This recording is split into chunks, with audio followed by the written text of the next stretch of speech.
Hello, ladies and gentlemen, boys and girls, wickers, wickettes. Excuse me, my throat's a little weird right now. We have some things to discuss today. Some news, which has once again, I can't lie. Okay, I'm not beating the allegations. I'm not. It's just Wick was right again. Nah. Well, I told you so is very cold comfort. It is a comfort, nonetheless. And we're going to talk about it. Oh, look, I wasn't going to go live today, but then I watched Live and Learn. And they triggered the fuck out of me. Okay? They triggered the fuck out of me. I'm not going to lie. And it was a...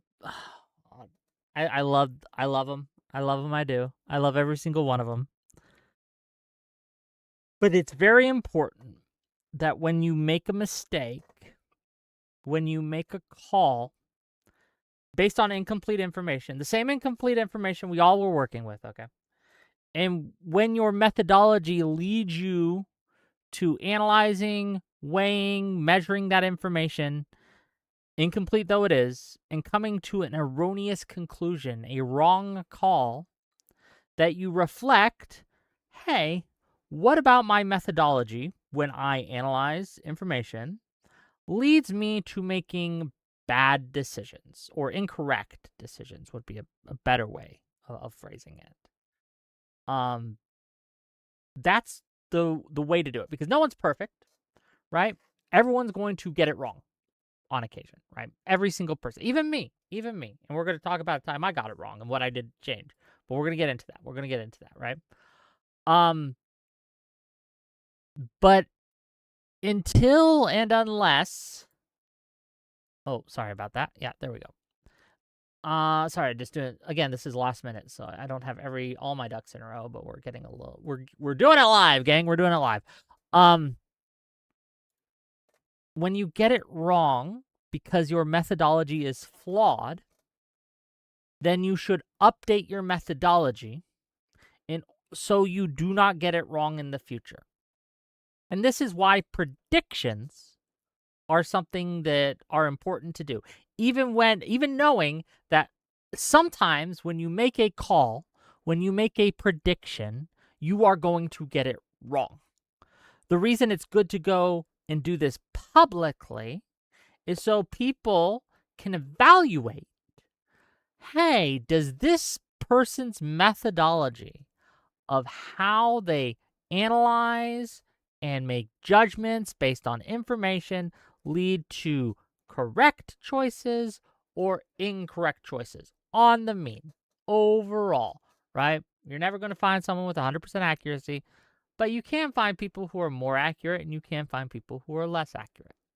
The reason the Live and Learn crew tonight annoyed me, right, is instead of doing that calculation, and maybe this will change because, like I said, this just dropped. So maybe off camera to themselves, they'll do this and make the correct adjustments going forward.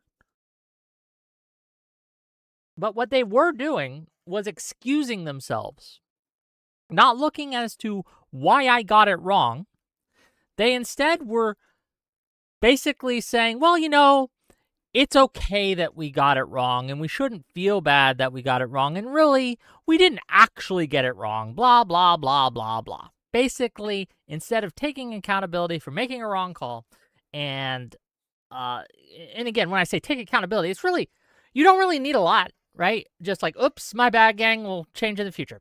That's it, done. Like, oh, oops, oh man, I sure feel stupid, but we're going to make some changes based on this and go forward. That's really all you need, okay? For them specifically. When it comes to other people like Kyle Kalinske, like Sam Cedar, like Cenk Uygur, like Stephen King, and we're going to go through some of these tweets, okay?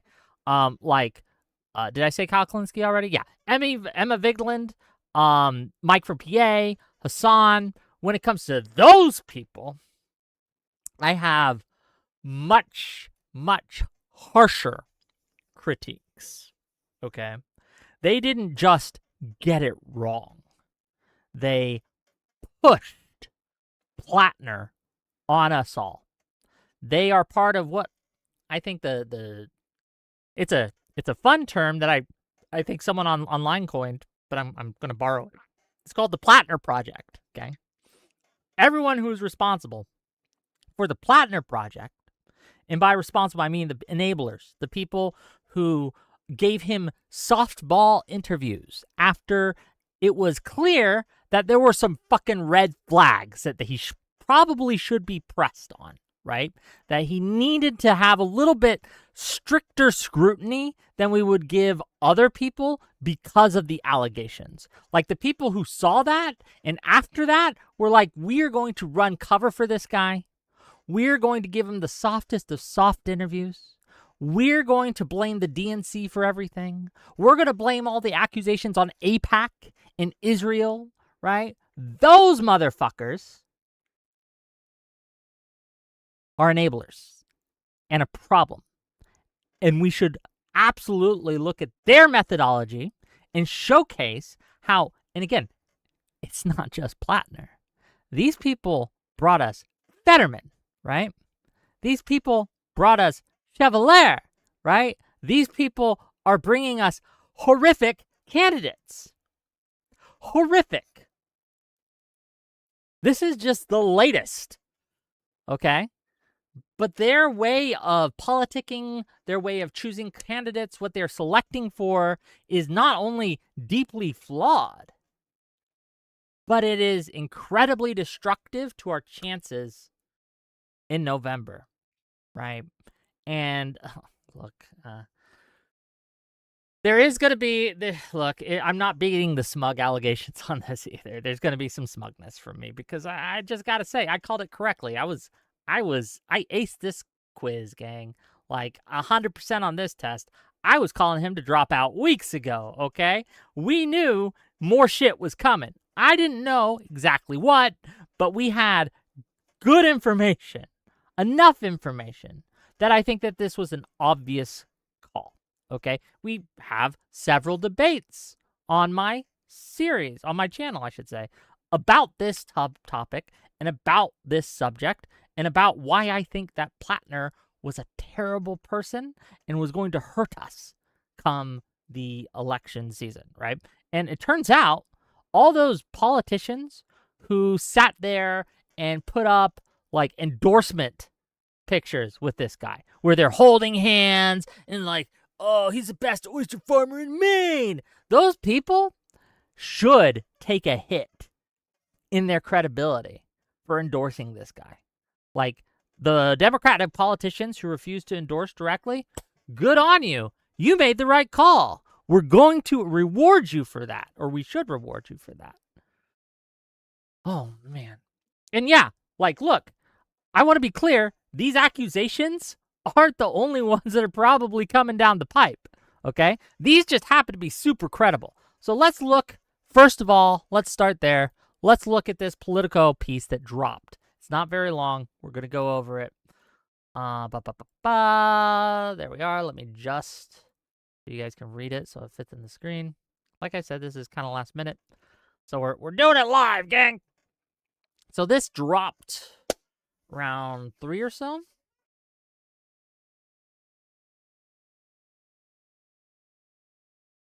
Hold on. Let me get a drink. And this was on Politico, reported on Politico. Woman who dated Graham Platner says he sexually assaulted her. The Maine Democrat denied the allegations and said any accusation of non-consensual behavior is categorically untrue. But let's look at the evidence provided. Okay, so yeah, this was dropped at 3:18 p.m. Okay. A woman who dated Maine U.S. Senate candidate Graham Platner says he forced her to have sex with him nearly 5 years ago, despite her repeated objections, an allegation Platner denies. The woman, a 41-year-old Maine resident named Jenny Rakisot, I don't know, detailed the alleged incident to Politico in 3 interviews over the past 2 weeks. And I just want to stop here. many of us were seeing, like, there were warning signs, gang. There were warning signs that something was coming. We didn't know what, right? But people I trust in the media, people I trust in the influencer space, there were some whispers behind the scenes, right? And sometimes not even behind the scenes. Sometimes just out in plain, they were just saying this on Twitter. Like, yo, more shit's coming. Be prepared. I believe his campaign manager, Graham Platner's first campaign manager, dropped out initially, right? It's because of shit like this, because he's like, I believe the campaign manager was a woman, and she said, hey, this guy's not being truthful to you. There's more coming. He knew it was a Nazi tattoo, and there's more dirt out there that is going to come out, right? So she's been saying this for months, okay? In the past 2 weeks, right, we've been hearing the whispers have been getting louder and louder and louder, right? So, and if you were paying attention, you heard them, right? If you weren't so brain broken because of AIPAC and the DNC establishment need to be destroyed, you would have heard them too. And we're gonna go over that. But anyway, I'm sorry, a little discombobulated. Politico also spoke with a man Rakasat dated and confided in the years after the alleged incident and reviewed documents, including emails between Rakasat and her therapist, and messages between Rakasat and an acquaintance whom she warned against getting involved with Platner years before he ran for office. And this is what makes these allegations credible. If you've been paying attention to Twitter today, you see a lot of people, Rokana, Progressive Victory, several mainstream prominent Democrats who had been backing Platner have withdrawn their endorsements. And this is why. Because what makes this credible is these messages are from years ago, before Graham Platner was a public figure or even thinking about running for office. No one knew that, right? This was from years ago. And the line that they used on the other allegations, if you remember, was this is manufactured by Israel. That these are manufactured by the DNC, Chuck Schumer, blah, the corporate elite, the Epstein class, blah, blah, blah, blah. They were all manufactured and just lying to you the whole time to beat Graham Platner. But they can't use that line here because in order for this to be manufactured, AIPAC would have to have a time machine. AIPAC would have to have a time machine to go back 5 years or however long ago and get all these documents started, right? Which is, it's not a real credible thing to believe. So this leads weight and this leads credence to a lot of the claims that are being made, the documented evidence. Let's keep reading. Rakasat said she had an on and off relationship with Platner, who is now the Democratic Senate nominee in Maine, for more than 2 years before he entered her rural Maine home uninvited one night in late 2021, deeply intoxicated, and forced himself on her while she repeatedly told him to stop. She said she cut off contact with him after telling him the encounter was not consensual. I remember him grabbing my pelvis and being really forceful of me, she said. I remember the specific moment where I thought to myself, like, this is no longer my choice. Platner has denied the allegations. Though, to be clear, his campaign, I believe he dropped out, right? I believe he's dropped out. I could be wrong. Let me look. It's being reported that he dropped out. So we'll see if those are true or not.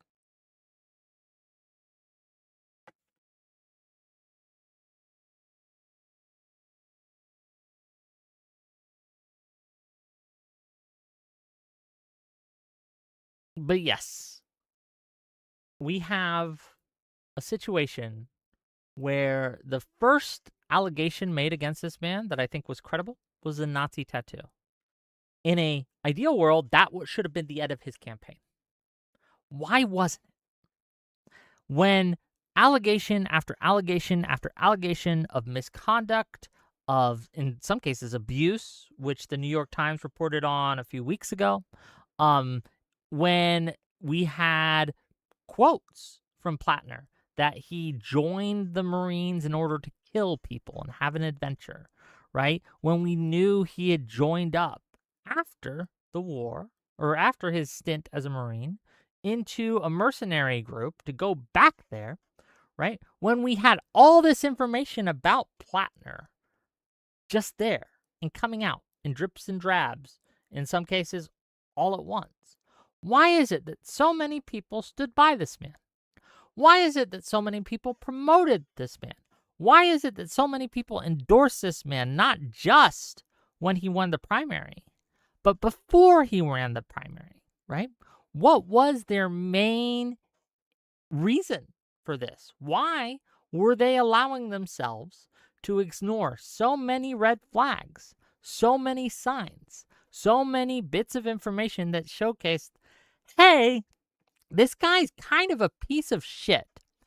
And here's the thing about pieces of shit. They always stink in any situation. And again, this isn't just a case of one bit of information once came out that was obviously a mistake that the candidate took accountability for, apologized for, and moved forward from. No.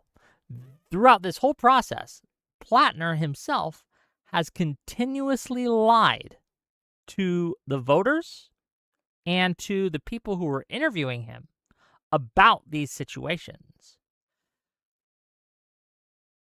And this is why it sticks in my craw when people will look me in the eye and say, well, how could I have known?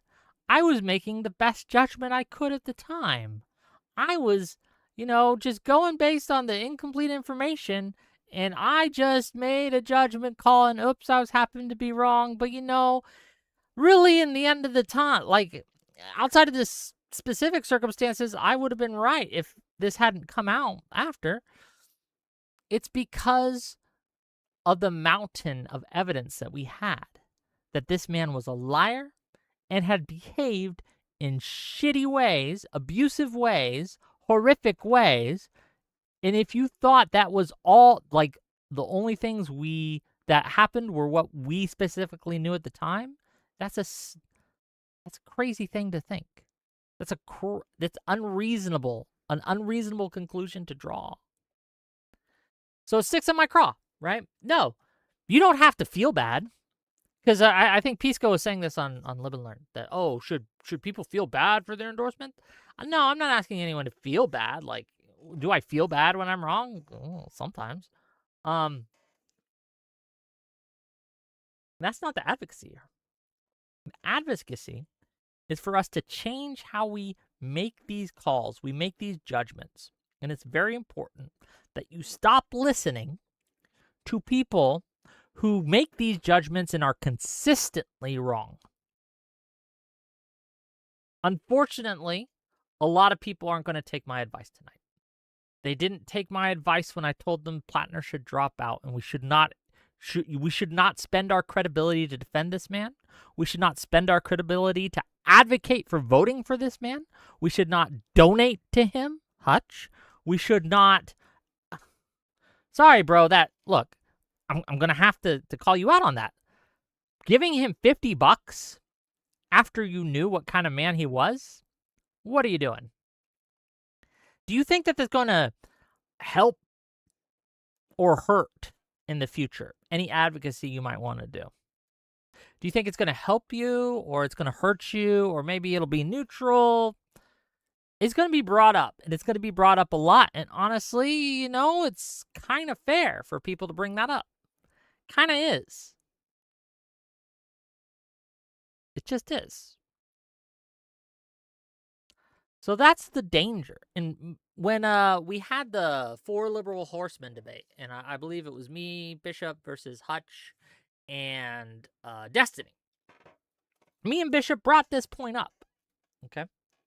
We brought this point up over and over and over again, that the reason why we don't advocate so hard for people like Platner, and he does not qualify for blue no matter who, is because it comes when you make an endorsement, when you say you should vote for this person, even if it's tepid, even with its, even with it, even if it's with caveats. Sorry, I'm a little, again, it's later than I normally stream. Forgive me, gang. I'm a little tongue-tied right now, okay? Forgive me. You gotta remember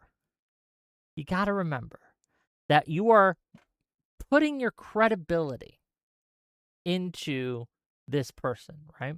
You are saying, I'm willing to publicly take a stance to basically advocate that the people who listen to me vote for this man or vote for this woman, right?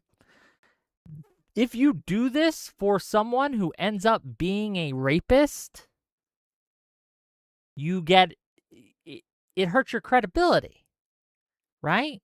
People are going to hold you to account for advocating for that person, and they should.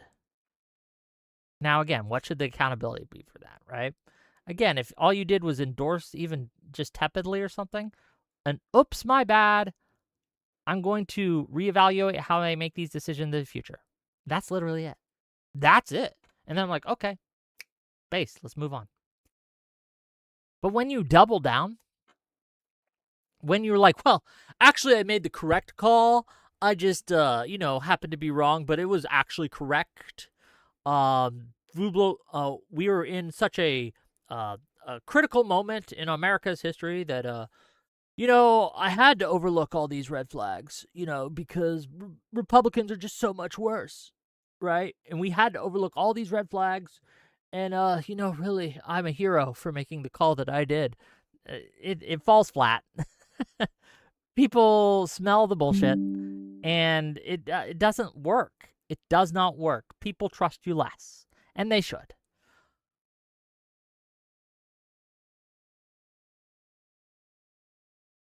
I don't know how else to get this through. Like I said, I'm going to be a little smug about it. I'm going to be a little smug about it. Just a smidge. And maybe I shouldn't. Maybe that's less effective. Because people get their hackles up, right, when you're a little smug. When you go, I told you so, right? I get it. But I'm just a man. Allow me to indulge just a little today. It's so frustrating having to be the adult in the room all the time. So if I can just indulge a little and like, ha, I was right, you were wrong, fuck all of y'all. Like, just a little, forgive me, okay? Forgive me a little bit. But that's not the main takeaway I want you guys to get from here. That's not the main takeaway I want you guys to take from this tonight, even though there's going to be a little bit of that. There's going to be a little. The main takeaway is that there are people who are making really bad decisions and really bad choices because their methodology is bad, right? And you have to, because the reason it matters is there's going to be choices in the future that must be made. And incomplete information that we have to weigh, measure, look at, research, and come to a conclusion. Because the hell of it is, life doesn't wait for perfect information. It doesn't. Time is a factor. And you have a limited amount of time before you have to make a call. Because if you do not make your decisions in time, time will make your decisions for you. Do we understand that? If you do not, and I want to repeat this, it's important.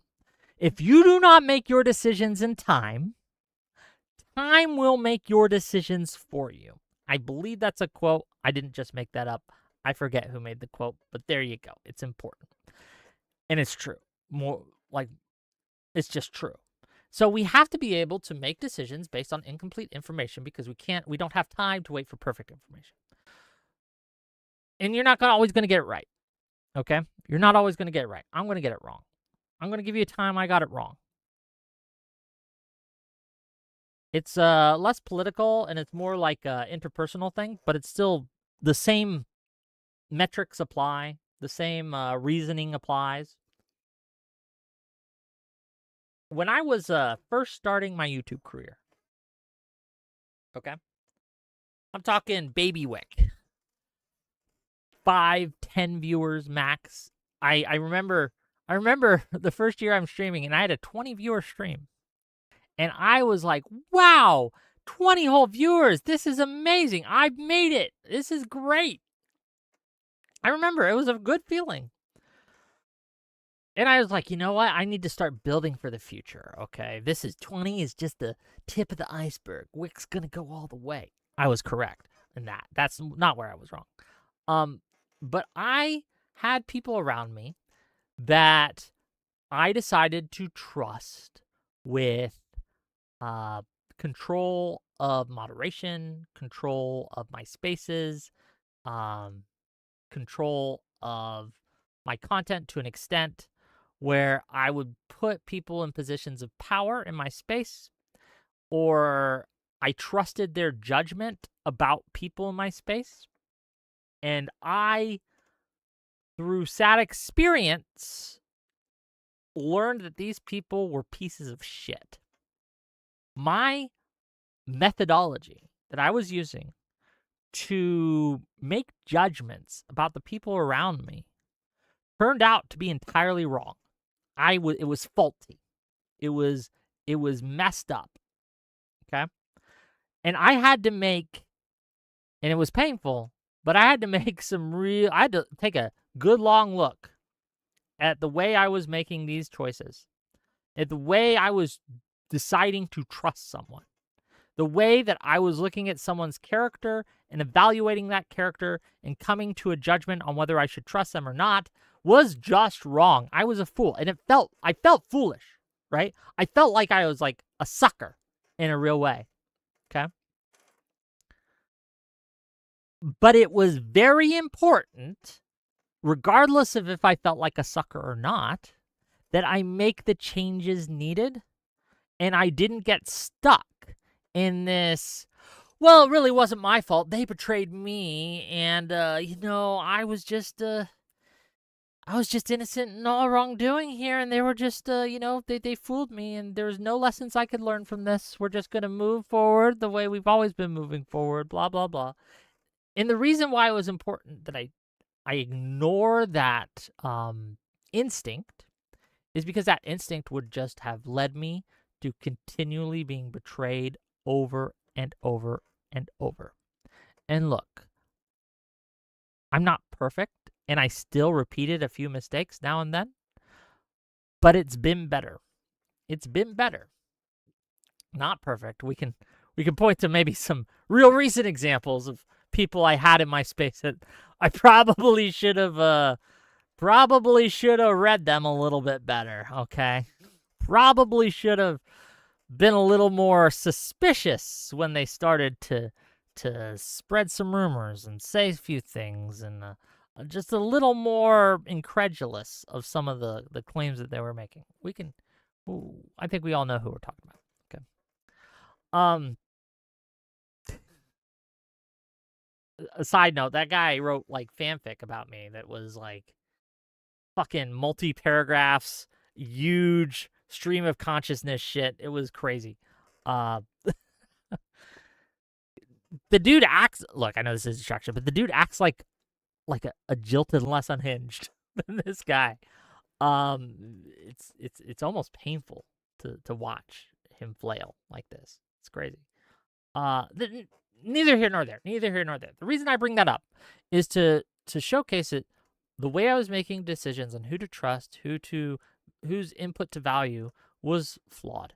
And if I wanted to, in the future, avoid those traps and avoid continuously having people betray me and fuck me over and do all these things, then I needed a better methodology on how to judge people. And that involves first admitting that you made a mistake, admitting that your methodology was flawed, and admitting it needed updating. Okay? When it comes to the Live and Learn crew, and a lot of progressives, a lot of Democrats, right? It's not just them. A lot of Democrats, they made the wrong choice. And if they had a better methodology, they could have made a better choice. So they need to update accordingly. One of the things that's going to be a bit of a barrier is a lot of them are going to resist that fact. They are. They're, because of pride. Pride is a thing, and especially influencers, okay? Especially influencers. Pride is a huge problem. And I'm including me in this, okay? I'm including me. Pride's a huge problem. It doesn't, no one wants to admit when they get things wrong. It's embarrassing. And especially publicly, no one wants to admit they get things wrong. It's shameful, right? You want to be the guy who's always correct, who's always right, who never loses, all these things. And so there's a lot of pride here. And so the meta now is just to never admit you're wrong. The meta now is to pretend that every choice you made was actually the right choice if you just squint. And I think that a lot of progressive Democrat influencers are going to fall in that trap. And it's, unfortunately, we don't have time for that. So they need to get over themselves, okay? I'm just playing it straight. We don't have time. We are in a precarious position. Peace goes right in this, that we are at like a cusp of a time where there is serious threats to our nation, right? And I'm talking serious threats to, we might not have a nation in 10 to 20 years if things continue the way that they are. Things need to be fixed. There are elections coming up that we need to win. He's not wrong about that. But unfortunately, he's using that back to obfuscate the fact that he fucked up and he made a wrong decision. Again, it's not a fucking sin. We're not talking about someone who it should impugn his character that he made a mistake and made a wrong call. No. What should impugn characters is when you do that and then you make excuses for it and don't change. That's the difference. That's the difference. Read some of these. Oh, $10 from Pondering Politics. Wick, please watch and react to the link I just Discord DM'd you. It's 15 seconds and relevant to Platner. If this is a Rickroll, I swear to God.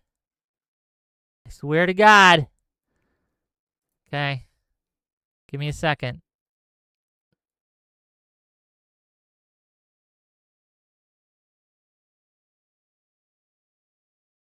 Okay. Let me put it on stream here.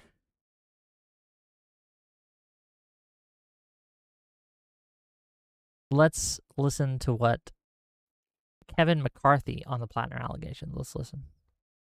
The one thing I know about Republicans, when we had a very bad candidate and found out, we didn't vote for that person. Right. We walked away. For better or for worse. Yeah. When Matt Gaetz came forward, we got rid of him. Yeah.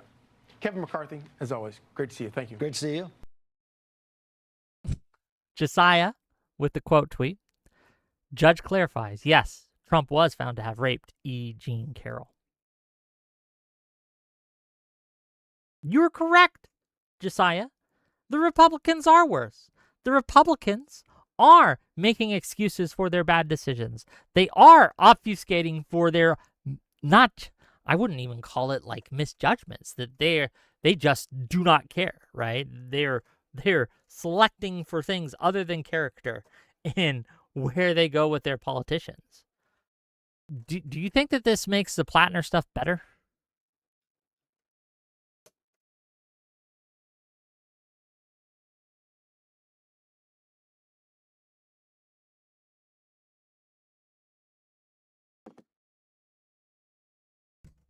And I get this. I get it. The Republicans are worse. But when it comes to this, Platner's going to hurt us. Platner's going to hurt us, and it's especially going to hurt the people who went to bat for him.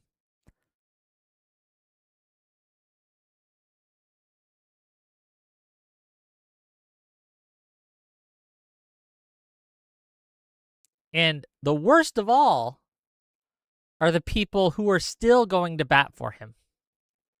And these are where the bulk of my ire lies. Cenk Uygur. He tweeted, and to be clear, this was after the allegations dropped, after the Politico article. Okay? After the Politico article, this dropped. Okay? Cenk Uygur says this. This is what I know for sure about Platner. Every legacy media outlet is trying their hardest to make sure he loses. They are investigating every minute and every facet of his life. They never do this for insiders. They despise outsiders who challenge power. The minute a candidate says he's not going to listen to the donors, especially AIPAC, he is set upon 24/7 by people posing as reporters. They are the attack dogs of the wealthy and powerful people who run this country, and they hate it when their orders are not followed. So no, I don't believe any mainstream media story. I think they are agents of propaganda and not real news. And to my knowledge, they haven't investigated a single component of Susan Collins' very long and very corrupt life, because that's precisely the type of corruption that national media loves and wants you to think is normal.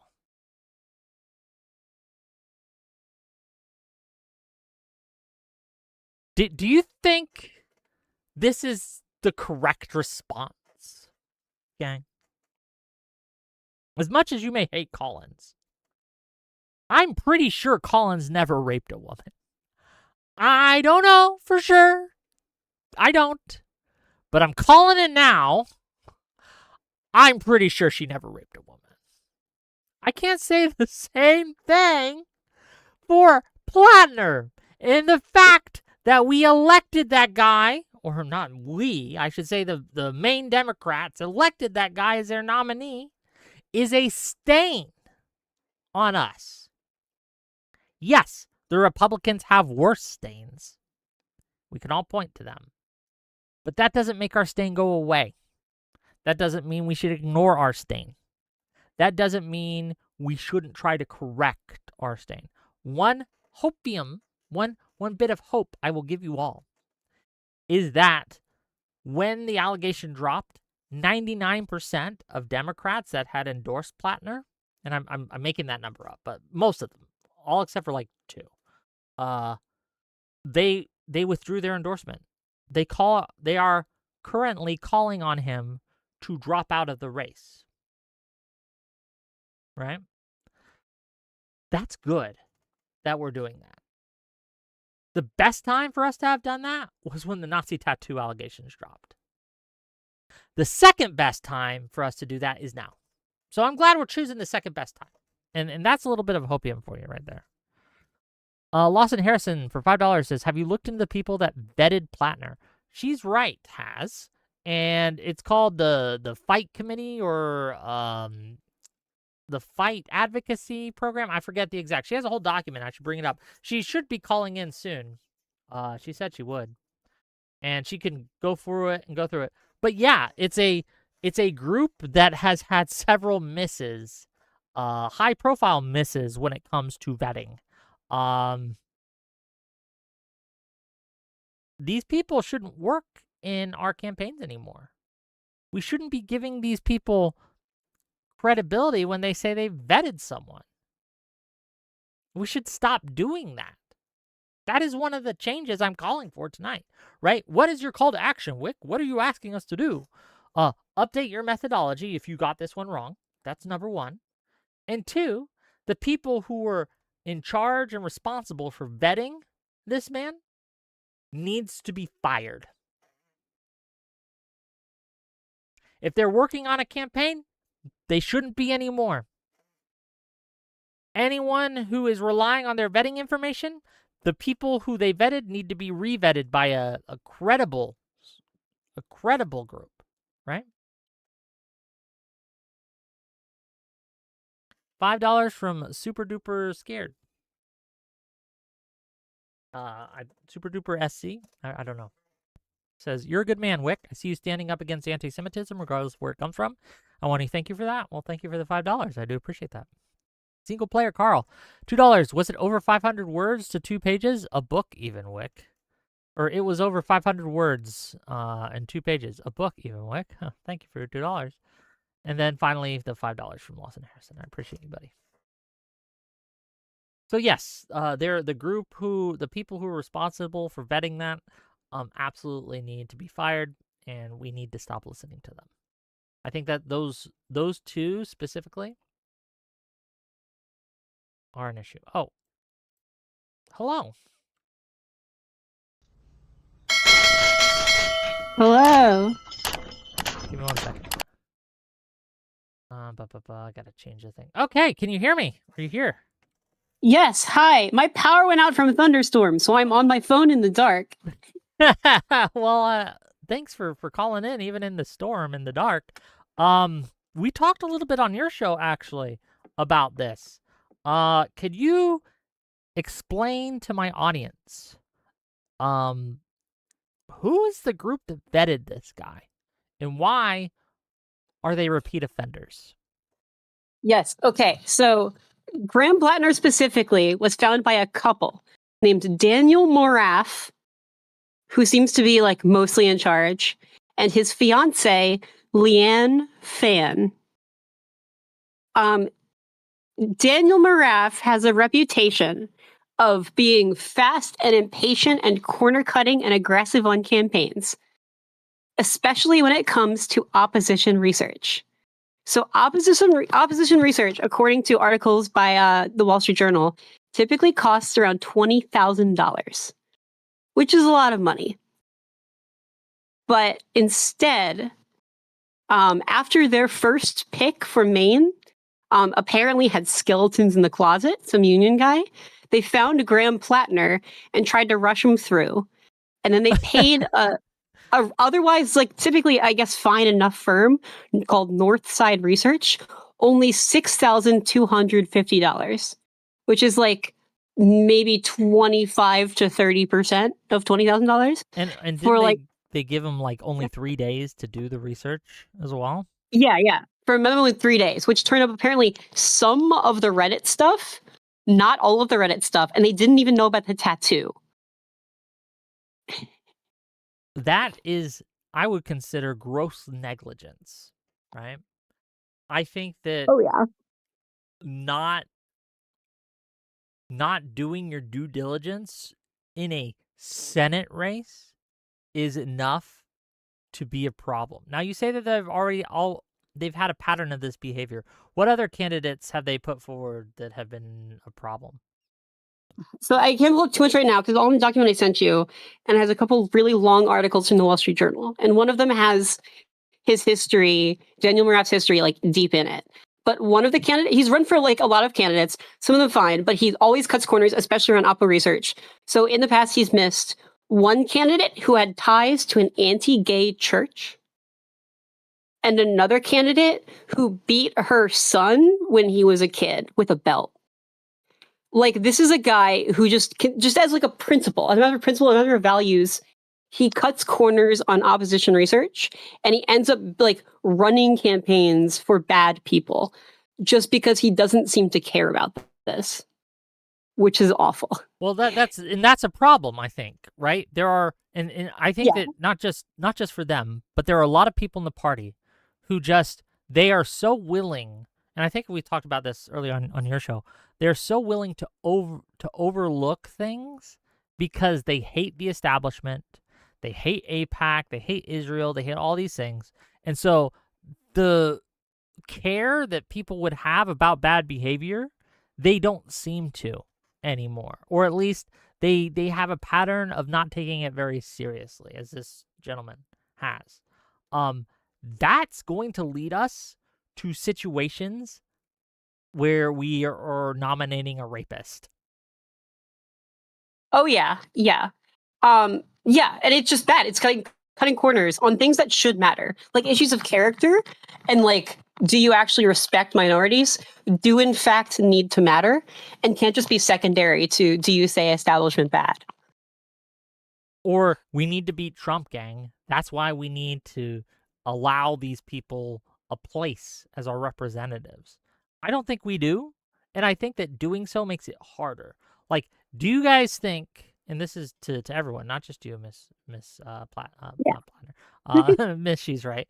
Do you think that us choosing Platner and a lot of the people who ran defense for Platner, like Kyle Kalinske, do you think that they're going to be helping or hurting the Democratic Party's credibility in the future to win future elections? Like, does this make it easier or harder for us to take back the Senate? I think if you're honest with yourself, you have to admit that this makes things harder. across the board.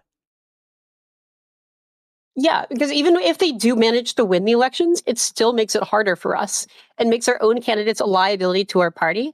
It makes our own base wary around our own candidates. The other faction that helped Platner get this far, that couple worked with, is an organization called Fight Agency. Okay, that's what I was looking for. Yeah. The name of the agency, Fight Agency. Thank you. Yeah. Go ahead, please. Tell us about founded the by Fight Agency. Tell us about them. Yeah, so it's founded by Rebecca Katz and has a bunch of people working for it, including one guy called Morris Katz, but they're not related. But he's also like on this train.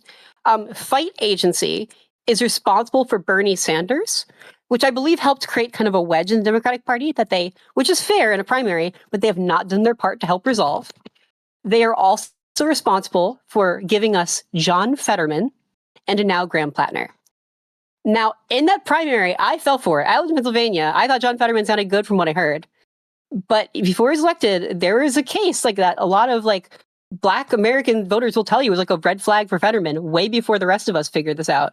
That apparently he was chasing like a black teen with a shotgun because he's paranoid. He was trespassing or something, which should have been a red flag, but that was buried. All the momentum of Fetterman hid that and pushed it and gave us Fetterman and told us he was a progressive. And now that he's in charge, now they've not taken responsibility for that mistake, and they've lied and rewritten history and pushed that on the libs. Yes, that's what is going to happen, unfortunately, with most of the people that are responsible for pushing Platner on us. They are going to blame Chuck Schumer. They're going to blame the DNC. They're going to blame AIPAC. They're going to blame the liberals, right? They're going to blame the moderates for their failures. And that's what's infuriating about this in a real way. You made a decision, you made a call based on incomplete information, the same incomplete information we all had, and you got it wrong, and that's somehow our fault? No. And that's why you don't learn. And Fetterman was also not the first case. The first case that I can think of in memory was Tulsi Gabbard, for whom Cenk Uygur, Kyle Kulinski, and Jimmy Dore all swept as a progressive champion. That is an exact quote from Jimmy Dore of the Democratic Party. And even back then, in 2016, Tulsi Gabbard actually had a history of being anti-gay marriage. But that got forgotten in their media sweep. They framed her as a progressive hero. Yeah. We saw that. I'm going to share my screen real quick with you. I don't know if you can see it on your phone. Hopefully you can. But there are tons of these images, right? You got Bernie Sanders with Graham Platner, Bernie Sanders with that might be a young Tulsi Gabbard. It could be someone else. I think it is, right? You got Fetterman here, right? Bernie's always on the scene. Someone needs to stop this man from endorsing candidates, right? It doesn't these are really, really bad. I don't know. Again, this is my tagline earlier, and I'm going to repeat it. Stop listening to people who are always wrong, right? Consistently wrong. And Bernie's just, the ideology is more important than the character, and that's going to lead to you ignoring really bad candidates that are going to hurt you electorally. I don't know, gang. True. It's pretty bad. What would you say to people? Did you watch the Live and Learn stuff, by the way? No, I didn't. I was out at dinner. You having a life makes it really hard to talk about, right? Because I was going to ask your opinion. What do you think about the take that Soy Pill, Pisco, etc.? Because Soy Pill, I didn't watch all of it, but Soy Pill says he's still endorsing Platner. Was that before or after he announced he was dropping? So maybe the ultimate blue no matter who bullet. Before he announced he was dropping, I believe. That's a little better, but still, I'll say what I said in your debate a month ago, where I was the only lib who answered the call.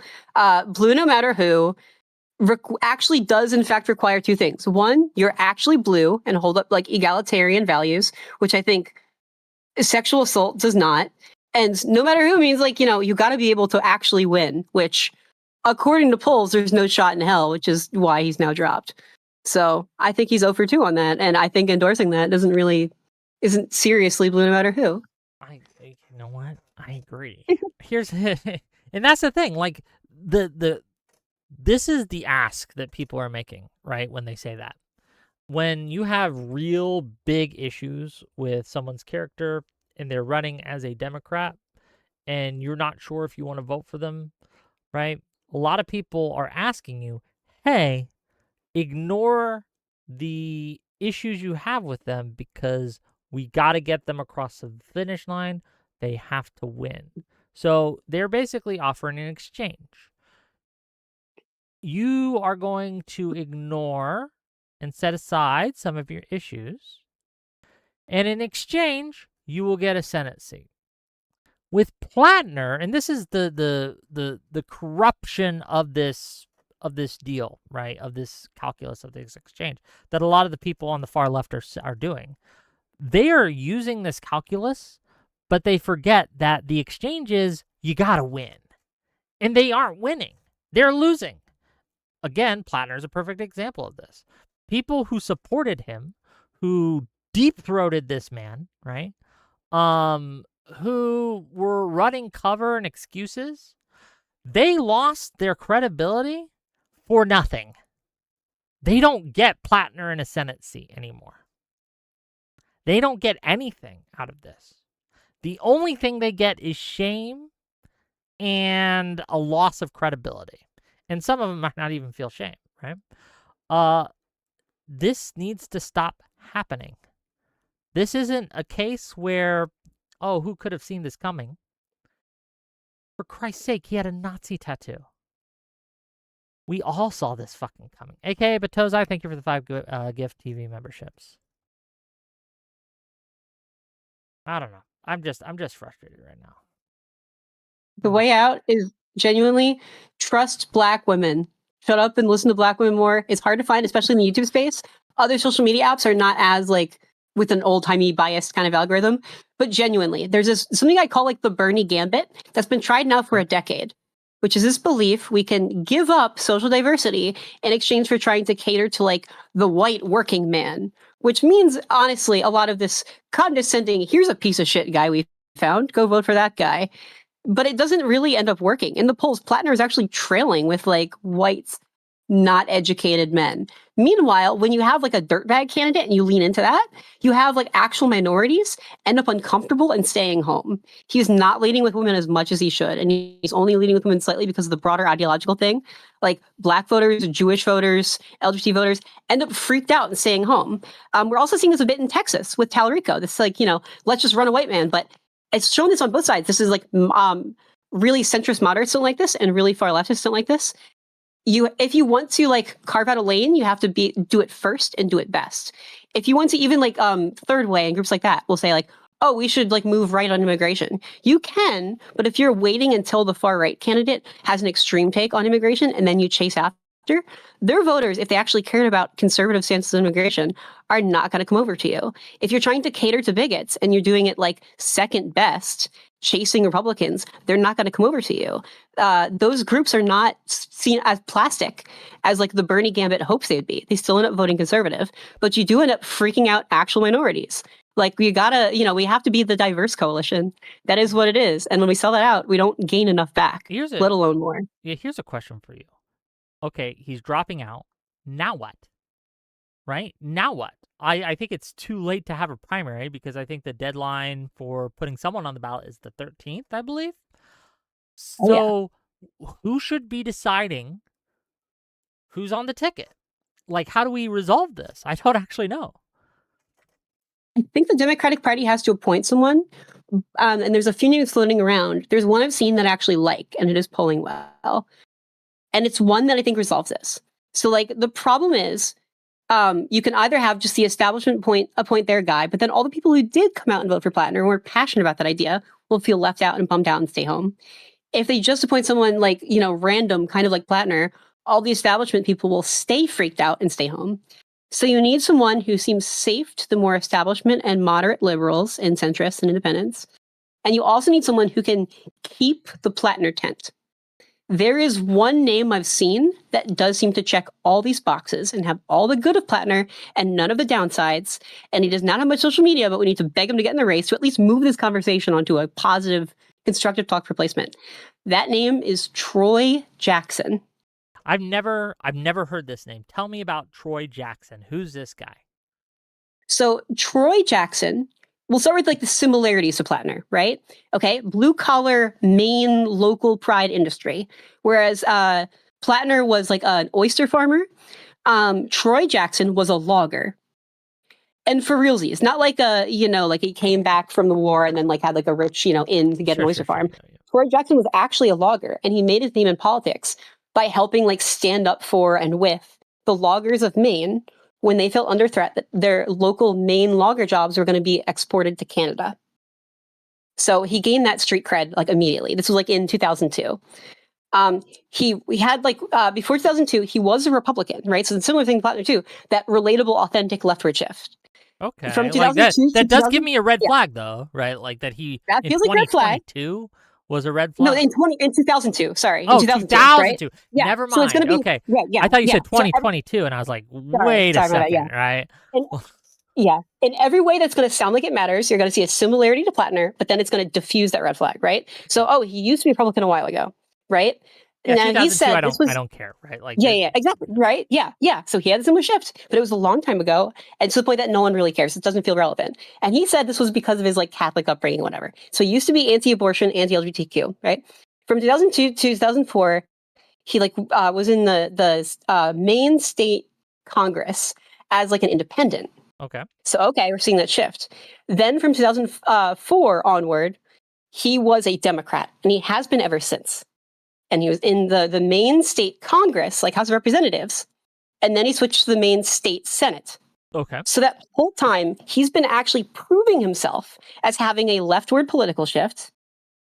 And instead of getting a Nazi tattoo drunk in a bar in Eastern Europe, he was literally serving in the Maine State Senate this whole time as a Democrat, fighting for workers' rights and healthcare rights. Those were his things. No, that's out. Take it. Look, you were selling me this. He sounds. Look, as long as at this point, does no Nazi tattoo? Has he raped anyone? No. Boom. I'm sold. Like, okay, better than what we got now. And now we can shift to more kind of like towards the left, right? Because they're not going to be sold yet.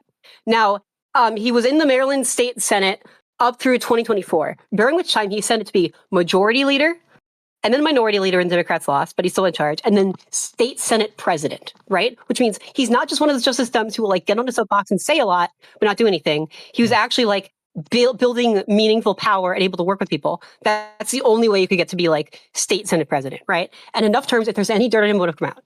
Now, in 2024, he stopped being in the state Senate because he decided to run for governor. He did not win. It was ranked choice. But last year in 2025, at that same event where Bernie Sanders endorsed Graham Platner and everyone loved it, Bernie Sanders endorsed him too. So he's there. I mean, that like we just went over all the bad people that Bernie's endorsed, but fair. Yeah, well that but Bernie has had winners too, right? Like Bernie endorsed what's that, AOC. He's endorsed Delilah Ramirez, like Greg Casar, freaking like you're just remembering all the bad ones he's done, but he's done a bunch of good ones. But that keeps the leftists in the tent, right? And then for the moderates, because he's not actually sold out minorities, which is what like actual like moderate and liberal voters get scared about.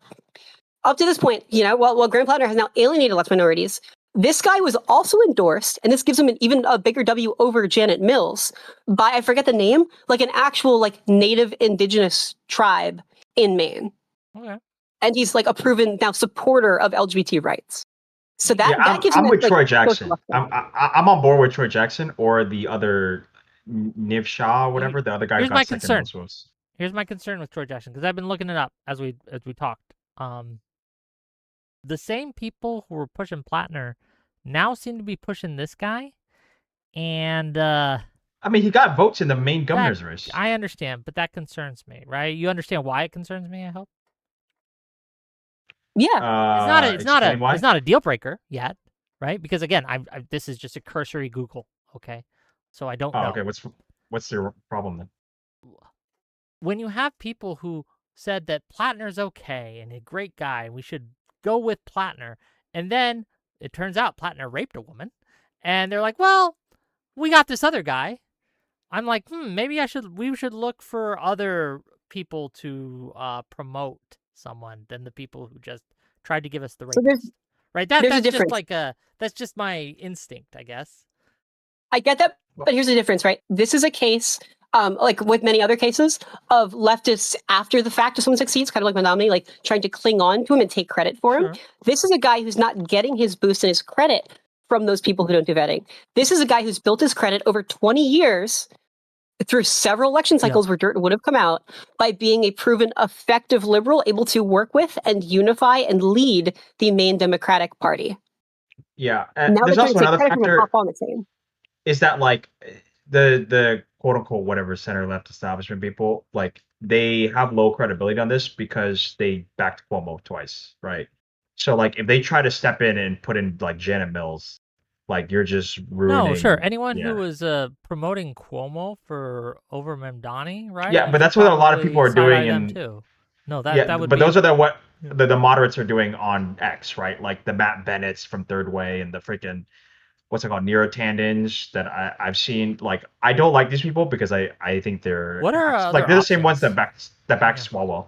What are our other There's options? Like the guy who what plays second place in yeah, the main governor's race. He's interested, Nareem Shah or whatever. And the guy who ran for Jared Golden's district, who lost the primary to Dunlap, Mhm. he's interested as well. But that guy doesn't have as much support. Do we It's know just the that people in the main governor's race that is this want to join. Troy Jackson? Is that his name? Yeah, he got third place in the Yeah. main governor's race. Sure. Yeah. Do we know if he's interested? Yeah, he said he was. He already did Okay. an X post or whatever, or Okay. there's rumors from So news. those are our three. This Jackson guy, this Shaw guy, and this what was the other name?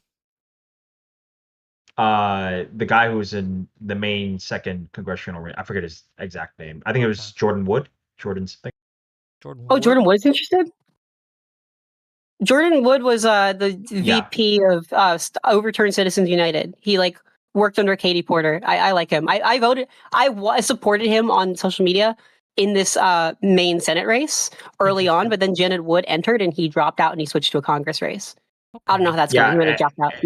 Yeah, he lost the Congress race pretty badly. So yeah, he wasn't running a strong campaign, but with all the resources, he has like really good. He's like a kind of a spiffy young lib, but Overturning Citizens United is pretty much top priority. Sure. I'm going to address chat real quick. To echo, you saying that my political instincts are god awful when I've called it every single time correctly, and you've been wrong in the 2 times that we're talking here. You guys promised us if we push Biden out that Kamala would win. How's that? How's that going for you? Did we win? No. well, hold on. Stop. Stop. And then you're like, Platner's gonna take it. Platner's got this. Platner can beat Collins. How's that working out for you?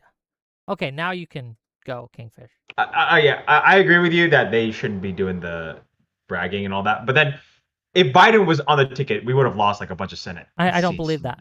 I think that that's wrong. I think that he wins Pennsylvania, he wins Michigan, and he wins Wisconsin.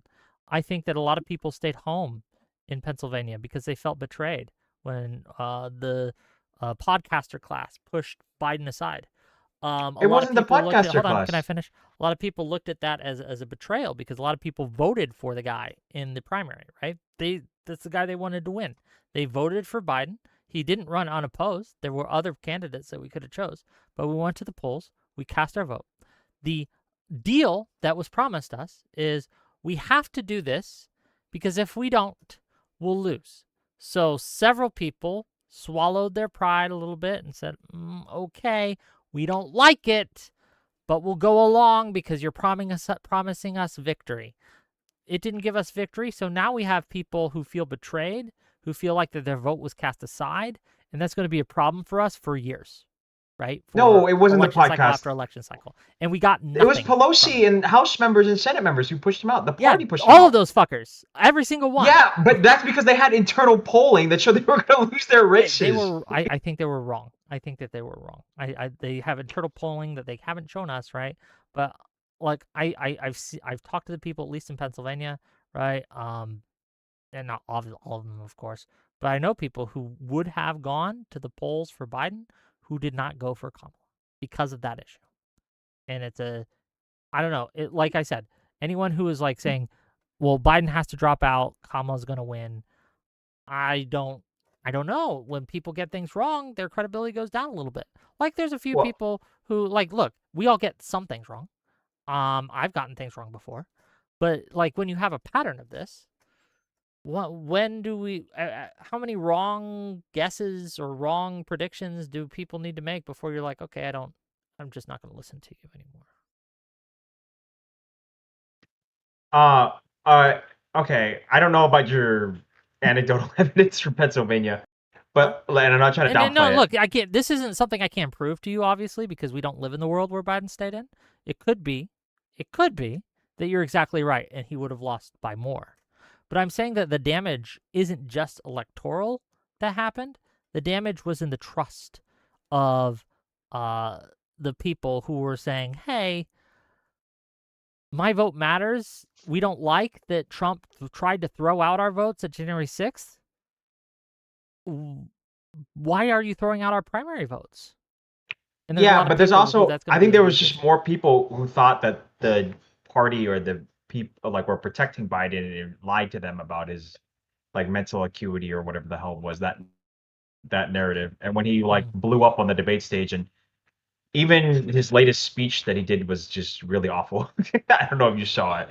He's But like, old, but he's obviously fit to do the job. Is my position. I agree. I mean, I would have voted for him. He's old though. To me, He it doesn't is. matter. It doesn't matter. I just don't buy into the idea that Biden would have won. I'm not convinced. If all the party insiders, I think they did the best they could with what they had. The actual reality is that Trump should have just been punished. But in retrospect, he should have just been punished by not having Merrick Garland. Sure. I think that was the biggest mistake. In retrospect, I was wrong about Merrick Garland. Like, if we're taking L's, that's one of the things where I was defending Merrick Garland. I should not have. He made the wrong call. And I've had to update my priors, right? I've had to update my methodology because it's been shown that having Merrick Garland approach the prosecutions and approach Trump and MAGA in the way he did failed spectacularly. And I was advocating for the way he was doing it back in the 2021, 2022 era, right? I was wrong about that. So I've had to update my methodology because that's what you do when you're wrong. And there's nothing wrong with being wrong as long as you don't stubbornly insist that you were right when you were wrong. That's the issue I'm having with people, right? Yeah, I mean that's fine. Like in retrospect, I think I was wrong about Platner because I didn't think the Reddit post was bad. And I thought that Nazi Tetsu was okay, but then when I started hearing more, I was like, oh my god, okay, this is At not what gonna point work, were you guys. like, okay, this is too much? I'm just curious. When the first allegation dropped after or not the first, the like third one, I was like, oh my god, there's more shit coming out. All right, we got to drop this guy. The third allegation, third time. When when the Republican woman, okay, yeah, when I heard the third one, that's when I was like, okay, we got to drop this guy. This you know, I've been going through like tweets and stuff all day, and taking a little bit of a victory lap, and also viewing so many people. The people who were trying to call her story, an AIPAC Mossad manufactured hit piece. I wonder if they're gonna retract that, right? I wonder if they're gonna be like, "Well, not, dude. They're not. You think Bigland's gonna do that, or Wajahan Ali? I don't think she will. I'm asking that question I'm asking that question in order to highlight that they should, and they should be presented with that question if they are ever talked to. Like, if they're anything like MAGA, they never will. People hate eating crow. Yeah, but that's leading us to really bad outcomes, right? Correct. It's really bad. Yeah, but you don't have the like quote unquote establishment people like apologizing for Cuomo. Are they like? Have you seen any of them do that? Like, I haven't seen anyone who is endorsing that motherfucker. There are a lot of people who are anti-Mamdani, but who are like, man, Cuomo isn't good either. No, the entire New York City congressional delegation endorsed Cuomo. What are you talking about? The who? then the New York City congressional delegation, all the Democrats in that congressional, they all endorsed Cuomo. Okay, what national public senator or congressman or anyone, right, endorsed Cuomo? It's literally Hakeem Jeffries. What do you mean? He's part of the New Hakeem York Jeffries City. endorsed Cuomo? I'm going to look this up. He's kind of smart neutral on it. There's Gregory Meeks, Richie Torres, freaking all those guys down there. So a big part of this is that after 2024 and like years of people complaining about the DNC stacking the deck. Hold for on, Clinton you're and just stuff. wrong. No, Hakeem Jeffries did not endorse Cuomo. Yeah, so Ken Martin, when he became besides DNC Hakeem chair, Jeffries, everyone else did. But Okay, just let's look look. up all those endorsements. Well, you were wrong about the first one. I'm going to check the next. Who else did? I'll Look up give Gregory some Meeks. context. Look up Gregory Meeks. Look up Richie Torres. It was like everyone there, like Yvette Clark, all of those people. Grace Mang. So Yes. Ken Martin, Richie Torres did endorse Cuomo for the New York City mayor race. Who else? But like, Gregory you Meeks. understand why I'm now skeptical of your claims, because one was just not true. Okay, I'm sorry. Everyone except for Hakeem Jeffries in the New York City congressional. Freaking Espaillat endorsed Cuomo. So did, I'm looking at the list right now. So did what's his name? Dan Goldman, right? The only people in the New York City congressional delegation that did not endorse Cuomo was Dan Nydia Goldman did Valsquez. not endorse Andrew Cuomo in the New York City mayoral race. It was Nydia Valsquez and what's her name? Hold on, that's two you've been wrong about. So you were right on. Am I looking at the wrong list? I googled it. Dan Goldman. The information that you're looking at is incorrect. So Hakeem Jeffries did not endorse Cuomo. Dan Goldman endorsed State Senator Zelnori Meyer. I don't know who this is, but it wasn't. Okay, I think Cuomo, I'm looking at the wrong information. Right. After 2016, Ken Martin did actually, in fact, hear the claims of the left that they felt the DNC was stacking the deck for Hillary Clinton. Ken Martin, through his career, A, reformed the superdelegate system to keep the DNC hands off the scale, and B, once he became DNC chair, specifically said, hey guys, the Democratic leadership is not going to formally endorse anyone in the primaries, so it can be fair and more democratic and more responsive to voters.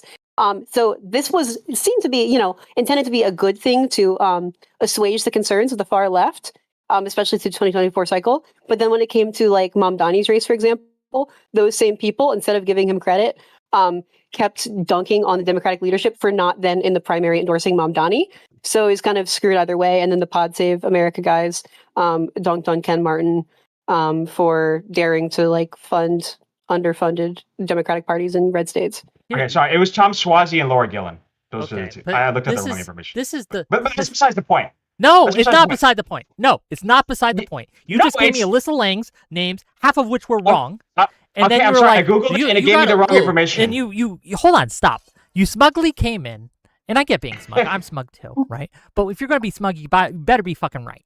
Okay, you come in and smug like all the DNC establishment, they endorsed Cuomo, and you laughed at me because why are they not apologizing? And then you gave me a list of names, half of which ended up being incorrect. Okay, I'm sorry. Because I misnamed two people when I got the wrong information. That just happened to be wrong, and this is a problem that we're having, and this is a problem that I'm having, is people are just making shit up, going off of bad information to paint the establishment as evil or wrong or bad when I'm sorry, I googled the first link came up wrong. Okay, I'm sorry. Okay, but Jesus, sorry. I'm using you as an example, but it's important, right? Like, and I get it. Like, we all get things wrong now and then, but like, you got it. The algorithm would be heavily influenced by the fact that the Democratic establishment's policy then to not officially endorse anyone in the primary was seen as silence and refusal to endorse Mamdani, and therefore a passive-aggressive backdoor endorsement of Cuomo. This appeared heavily on social media as like a popular claim among the far left,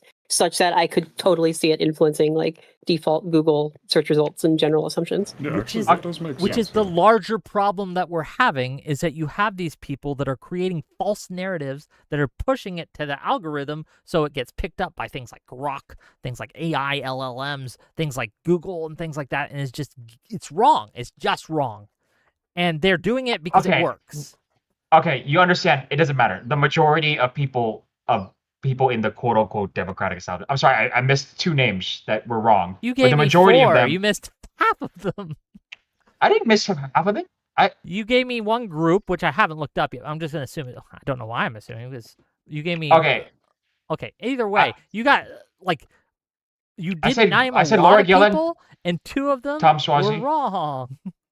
Okay, except for those 2 people because I looked up the wrong thing. I'm sorry that Google gave me the wrong search, but like Oh, you it understand that matters. like I just you need you to admit uh, that being truthful okay, matters. I admit I was wrong. I'm sorry. Okay, Let me just finish what I'm gonna say. Say your point. The point being is that they knew that he was a sex pest and did the nursing home scandals and all that shit. And you had Matt Bennett also supported him, the Third Way guys, all those who are on X right now doing their little circle jerk about oh my god all the lefties and their freaking stupid what's that word the At word least it's vetting. consensual. Yeah, vetting. Oh, we should never trust him again. It's like, okay, hold on. You guys backed Swalwell. You backed Cuomo. You backed Eric Adams. Like, slow your And roll. what Why did do you we think a do lot to of people don't trust Swalwell at you? the first sign of trouble? We kicked him the fuck out. No, he got in. He got in Congress. Is the point?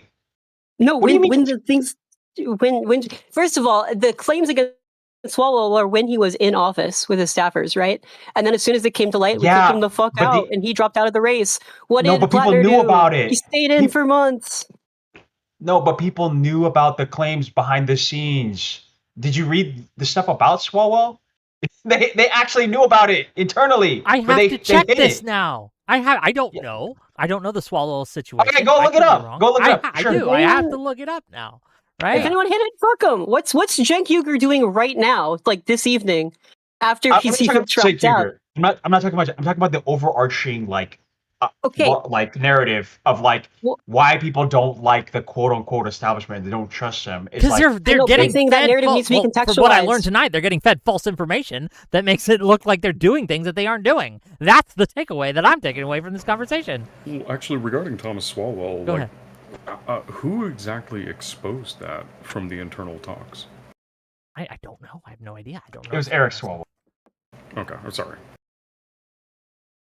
I don't know. Like Swalwell, we could talk about Swalwell when I've had a chance to look into the guy. But as I understand it, the first thing I learned about Swalwell is there was this allegation. There was credible allegations of him doing some sexual assault shit, and You can everyone look up I a saw political called article. for him to drop out. That's what I saw. Okay, And he I did. His staffers knew about his behavior for like 10 years. Okay, you can look it up on Politico. all those staffers, I will never trust them again. How's that? Yeah, but they worked in with Pelosi and all that. Like they were all like House staffers.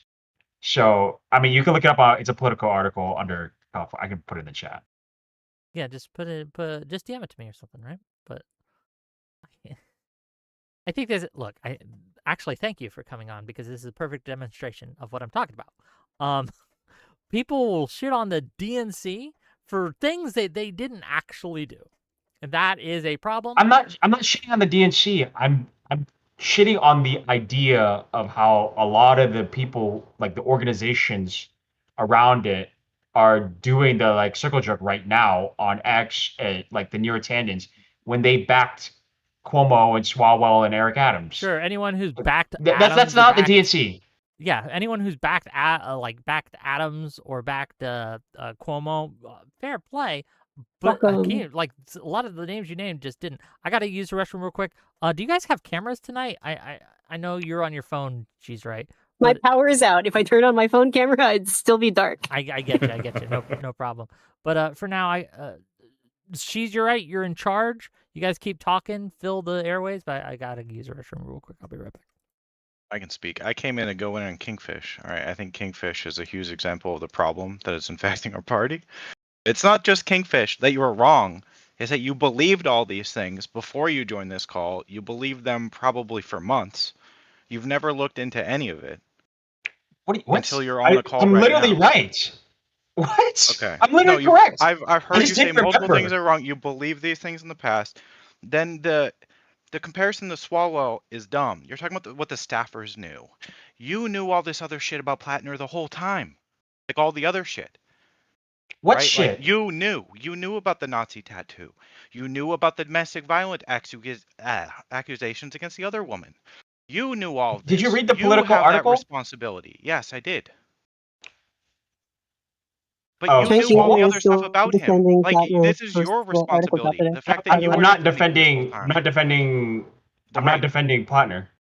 But you were you before today? No. What are you talking about? I just said that he was the nominee in the general. Like you're implying things I said that I didn't say. I said What? that as long as he was the nominee, when I found out by the third one, I was like, all right, we need to drop this guy because I looked at the polls and I was just like, I guess he's the best candidate we can pick. I have a clarification question. By third one, do you mean the current one? Because there have been so many things that I have lost count. No, Okay. the one before this one. Okay. All right. I 1 went a month little too hard ago. on you there. Yeah, the 1 month Okay. ago. There's 3 All right, women. I went a little electing too hard on Cody. you. I made some assumptions. That is my bad. All right. You're accusing me of things I don't believe. No. But I do. But for this reason, I think the swallow thing is different because staffers knowing and keeping it private. Like I assume everyone in Platner's campaign, a lot of people in Platner's campaign. Like, No, knew it about was these things. lawmakers too. Like lawmakers Possibly. knew behind the scenes. It was Possibly. staffers, consultants, lawmakers. You clearly didn't read the article, but it's okay. Well, the article. Oh, you're talking about a different when you said the political article, I thought you meant the one about Platner's rape. No, I'm talking about the one So about that's Swalwell. why I said yes. So no, I have not read the other one. Yeah.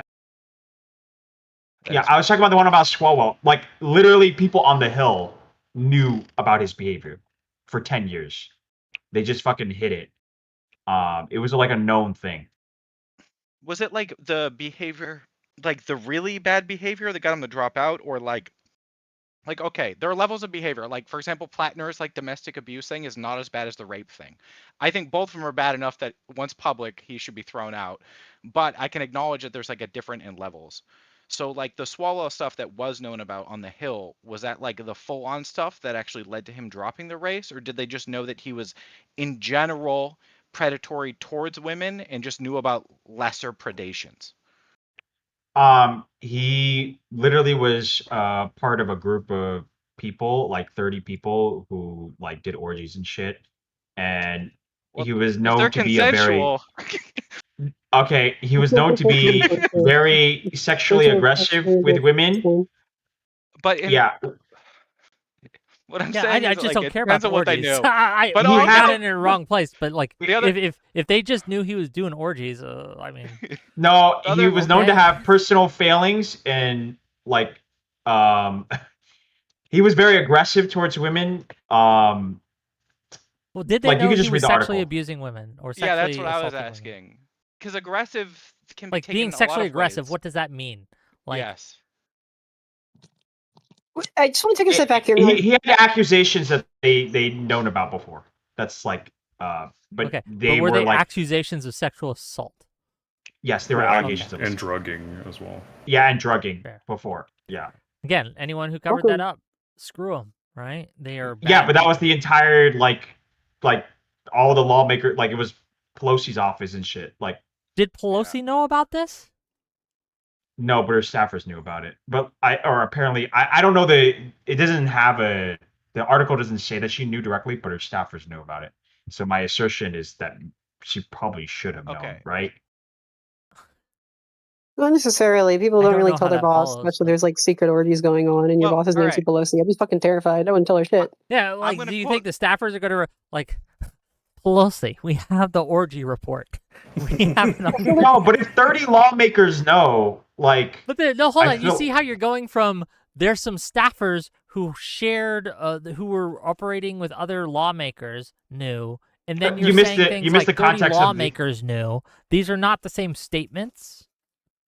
yeah, it's like a mix. So there's staffers and consultants who knew, and 30 lawmakers Well, who knew about his actually, behavior with women. I do want to read the quote from the article, okay, about the knowing, because I think this is the portion they're referring to. If it's not, you could correct me.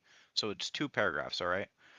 So, fellow members acknowledged hearing rumors about partying or indiscretions, but several said that nothing they had heard rose to a level of a house ethics infraction or worse, criminal behavior. Nor would it be something they'd want to put on the radar of Swalwell's most powerful ally, Pelosi. So, like, they're acknowledging that they wouldn't like bring it up to her, but they're talking about things that are non-criminal. And then the next paragraph, the rumors that we all began to hear about Eric are not the kind of things that people would talk to Nancy Pelosi about. The House Democrats said, she's in a higher echelon. You don't just sit around and gossip about people's social life or extracurricular acts with Nancy Pelosi. So what they knew were the rumors of partying and indiscretions. I'm inviting her on for the orgy discussion right now. I'm emailing her. Okay, no, she's just as American as you or me. Okay, a higher social echelon, my ass. Okay, we're gonna have Nancy Pelosi on the stream. But like stepping back to big But you levels, understand how that this quote like, is essentially way both-siding. different than you just like portrayed this? Not And, like, really. I don't think so. Well, I said there's that her paragraphs that are a staffers bit knew, worse. which is what he Okay, said. at a big picture level, like if you step back, like existentially, I'm not saying like you're doing this intentionally, but this is a similar thing that happened with Gamergate, right? Lots of people like negligently and naively ended up playing into like a broader harm. You are now like doing a both sidesing thing of things that aren't equal in a context that is helping to like kind of downplay a very real harm that is happening right now, and is still being actively defended by people like Cenk Uygur, who's like literally said like he just does not believe the article of like the full sexual assault allegations. You know, like versus some staffers who heard there was partying. Like I don't understand the takeaway or the intent or the conclusion we're meant to draw from this comparison and this equalization. No, the argument I was making earlier was about the vetting. The idea of like, oh, we're really, really good at vetting our candidates, but clearly that's not the case. I just gave the 3 examples of Adams, Schwala, and Cuomo. I think it got lost over all these details. Well, their abuses happened in office, which is after the period where vetting takes place, which is when they're running for office and before they get in. Right? That's different than people like abusing their power once they get in office.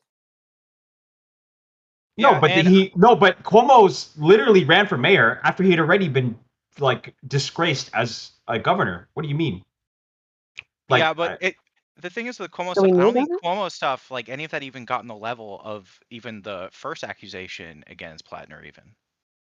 Like it was bad. Yeah. Okay. But Cuomo like, none was of it literally was killing people in a nursing home. What do you mean? Well, that's government failure. I'm talking about the like more predatory side, not the government failure. Okay.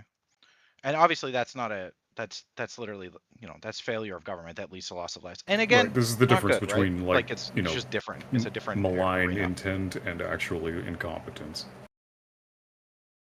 I mean, his sexual harassment scandals, Lindsay Boylan or whatever, like his assault scandals, does that not count with Cuomo? Or I was saying it's not as bad. I remember looking into these things and finding that they were like all things that were like, they were not good, but they weren't on Trump level bad, and they're not on Platner level bad. Like, and I'm not exactly sure what the Swallow level stuff is. I assume the Swallow stuff is way worse than the Cuomo stuff too. Yeah, Cuomo shit is bad. Rape. Yeah, like Cuomo shit is like bad, but it's just not bad on the same level as a lot of these other ones. So I can understand people justifying Cuomo. Okay, the nursing home thing is actually, I'm gonna be real with you, Kingfish. Like, the way you are portraying things, and I think you're loosey-goosey with the actual details and facts. I don't trust your information, man. I just don't.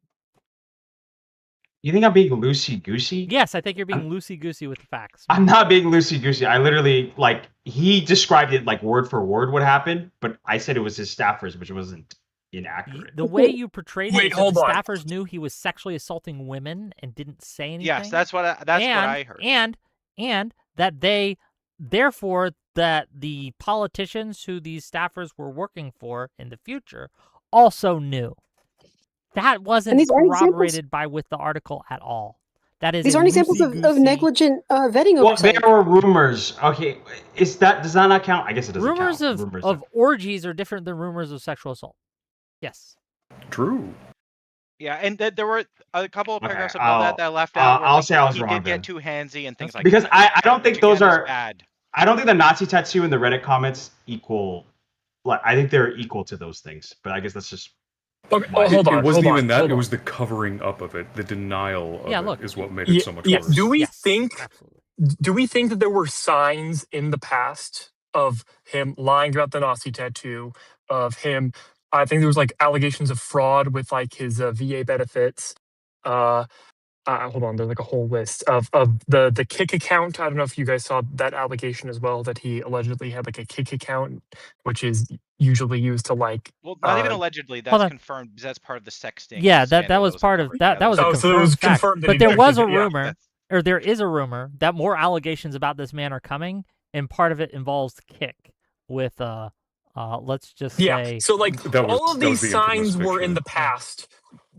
Can we not say that like it might have been a mistake to like support him in the past, in spite of all of these signs, especially during the primary? And all this is public. Like it's not behind closed doors with politicians and staffers knowing about it. Everybody, we all know about it, and we're the ones who are like, "Oh, it's okay, it's no problem." Like that's the issue. That the public. Are people saying that it's not okay? Well, people have been because making excuses for Platner. Was what I'm saying. Like this stuff is public. Yeah, that's bad. All this stuff wasn't previously public, right? So like the public didn't have any say. So I'm not gonna say the public was wrong on Swalwell because the public didn't know about Swalwell. The public's known about all this Platner shit. There's also look like at this. There's like clear things to draw from this too. This is again hours after the recent Political article dropped. Here's Stephen King. Graham Platner may drop out. Stephen King thing, that was I hope he doesn't. But meanwhile, the abuser in chief just keeps on keeping on. And bro, at this point, if you were looking at saying, I hope. No, I'm not talking about the. Did you read the other one? If we held the same standard to everyone in Congress, it would be no one in Congress. Did you see that Stephen King tweet? I did not, but I'm talking about this one specifically about Platner. This is a crazy. Well, no, it's a follow-up to this. It is related to this. If you go to his timeline, it's related. Yeah, it is related. He's saying that there's like, all senators are rapists, and it's bad to call out him for being a rapist, because if we dove into all senators, we would all find that they've molested a couple of their staffers or something like that. I'm gonna make this bold claim.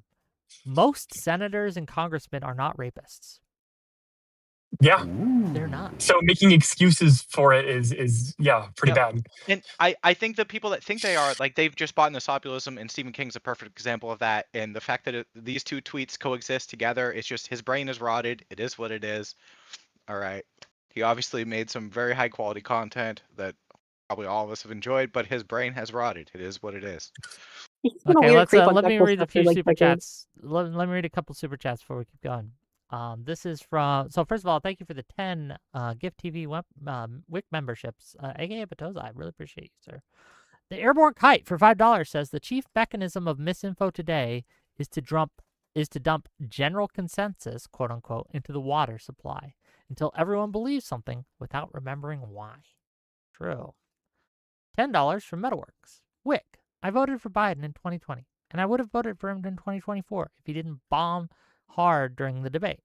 Then he forced Kamala on us. I felt completely betrayed by Biden and his administration. I felt betrayed when he dropped out too, to be honest. I think look,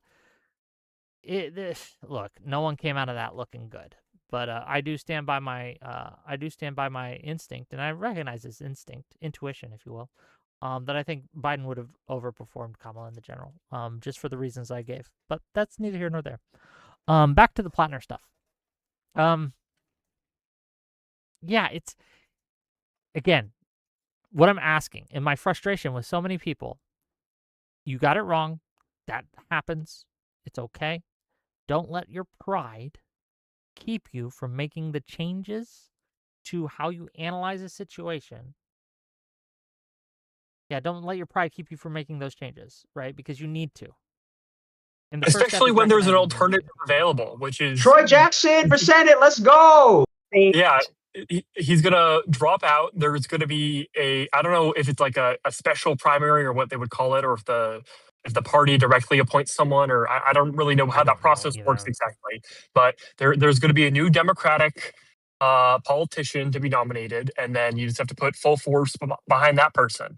And then you need to call out the hypocrisy of leftists, because they're going to be raging at the fact that it's going to be someone besides Platner. And you have to tell them to go vote for whoever that candidate might be. So. I don't think they're going to be raging. I think they've already given up on him. No, they are. No, They are no, going to be if raging it- about if that. They're it's going to be Mills- talking about APAC and the DNC establishment, and they are going to tell people to not vote for anyone. Well, North, it actually depends. Both of them mentioned Troy Jackson. If Troy Jackson is nominated as the person, it's unlikely they actually will do that because Troy Jackson's also their guy. My issue with Troy Jackson is, one, he campaigned with Platner alongside Bernie and Platner together when he was running for governor. He got third in the governor's race by a narrow margin. Hold on, when you say campaigned, what do you mean? Like they were on the trail together doing like dual rallies. Yeah, but so did the other governor candidates. I saw them on the trail with him. Well, the alternative really would be Mills, okay, which I assume you guys probably don't like, all right? And the people who are going to freak out about the APAC stuff, they're going to freak out about that with her. However, I just don't think Mills can win. What I mean is, like, it doesn't matter who the candidate is. It's like, if they're going to change the candidate, then you just vote for the next person in line. I think Shannon it doesn't matter, obviously, but like, the next candidate, as long as they're not like raping people, then you support that candidate. Yes, I will support. We need a better bar. We need a better bar. I will actually support whoever the candidate is now. Now it's the one arguing voting for Susan Collins on this stream like 3 weeks ago. Okay. Hold on, because that is something that whoever supported, that is whoever is coming out of this, I will be voting for. So whether it's Troy Jackson, Mills, or somebody else. Or it could be Nirav Shah as well. Like, let that guy. It doesn't matter, honestly. Any of the guys who. I'm being he would actually hyperbolic probably when be my I say top that choice. raping is the standard. Just to be clear. Yeah, he got the second most. He got the second most votes. So yeah. Yes, the reason why Troy Baker, the reason why Troy is mentioned is because he's kind of seen as more tied to Platner. That's why they do want him. Nirav Shah is not very tied to Platner, and the Hannah Pinigri, who won, I think is a little bit tied to him as well, because like there were 3 progressives in the governor's race. It was Jackson, Pinigri, and someone else. Shenna Bellows. Yeah, is the last one. I just think it's more likely to be Jackson because, he's most ideologically aligned with Platner, and Nirav Shah. Nirav Shah. I don't think the people probably picking will be aligned with him though. Wait, can we look up right now how the special primary, I'm just going to call it that, would work in was it Maine? You want me to do that? Okay, guys. Well, you look it up. But my understanding is that they're like anointed basically. They are anointed. I'm pretty sure they just pick the Democratic, the party, right? The party officials and things like that just pick. Is it the national party, or is it like the state the Maine party? The state party. The state party. Yeah. So, like, if it's the state party, then I would assume they're going to pick someone similar to Platner. Maybe. I don't know. Like, they may have just been turned off by the whole thing and just go for a dark horse candidate. I'm not sure. It got to be someone from the governor's race. It can't be a complete dark horse. Yeah. Treveka for $5. Hold on real quick. The Treveka for $5 says the DSA and the sloppy list should never get away with endorsing Platner. It should be plastered on them like a scarlet letter for giving him excuses. DSA didn't endorse Platner, actually. Yeah, but the reason why they didn't endorse Platner, I said this during the last thing, and someone like kind of hit me for it, but it's actually true. It's because he's too pro building Navy boats. That's why they wouldn't endorse him. So seriously? Yes, there's this thing where, okay, the U.S., someone correct me on this because they don't understand what I mean. The U.S. has a lot of Navy boats, okay? We have a lot of carriers and a lot of battleships and all this stuff, but we have really poor manufacturing capability, and we're completely outpaced by China. So if in the theoretical future we're getting a war with China, they will completely outpace us in naval production, and they will actually surpass our capability eventually if we were in a war. Okay. A lot of people on the military side understand this. Platner understands this. He said something about it. The DSA hates him and thinks he's a part of the military-industrial complex for this reason. We have a list of influencers who full-throatedly ran cover for Platner after the allegations. And I'm not talking the latest one, right? Almost everyone's turning him off to the latest ones. But before then, right?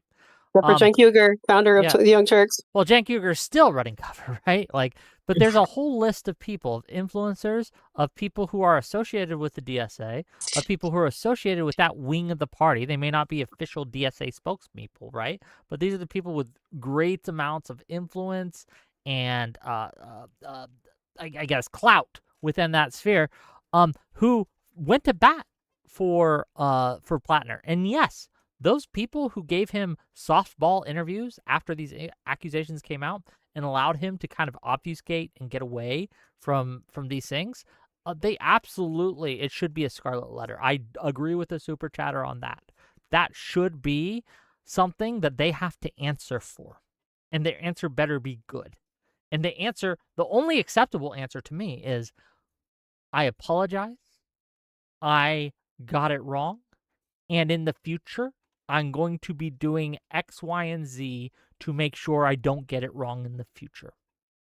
That's some variation on that. That's the only thing that they should be doing. Will they? I don't think so, because they're going to blame the Democrats. They're going to blame the establishment. They're going to blame, a lot of them are going to blame Mossad and Israel and AIPAC, right? That's what's going to happen. With their conspiracy Oh my gosh. theories. My roommate is like a big Kyle Kalinske fan, and I'm already hearing the Israel caused him to drop out narrative already. Like, I'm going to be hearing this for the next 2 weeks. I've already seen this as the narrative that it's the Democrats' establishment's fault because they timed this for now, even though the timing of all the previous ones was bad, and it's their fault it didn't come out during the primary.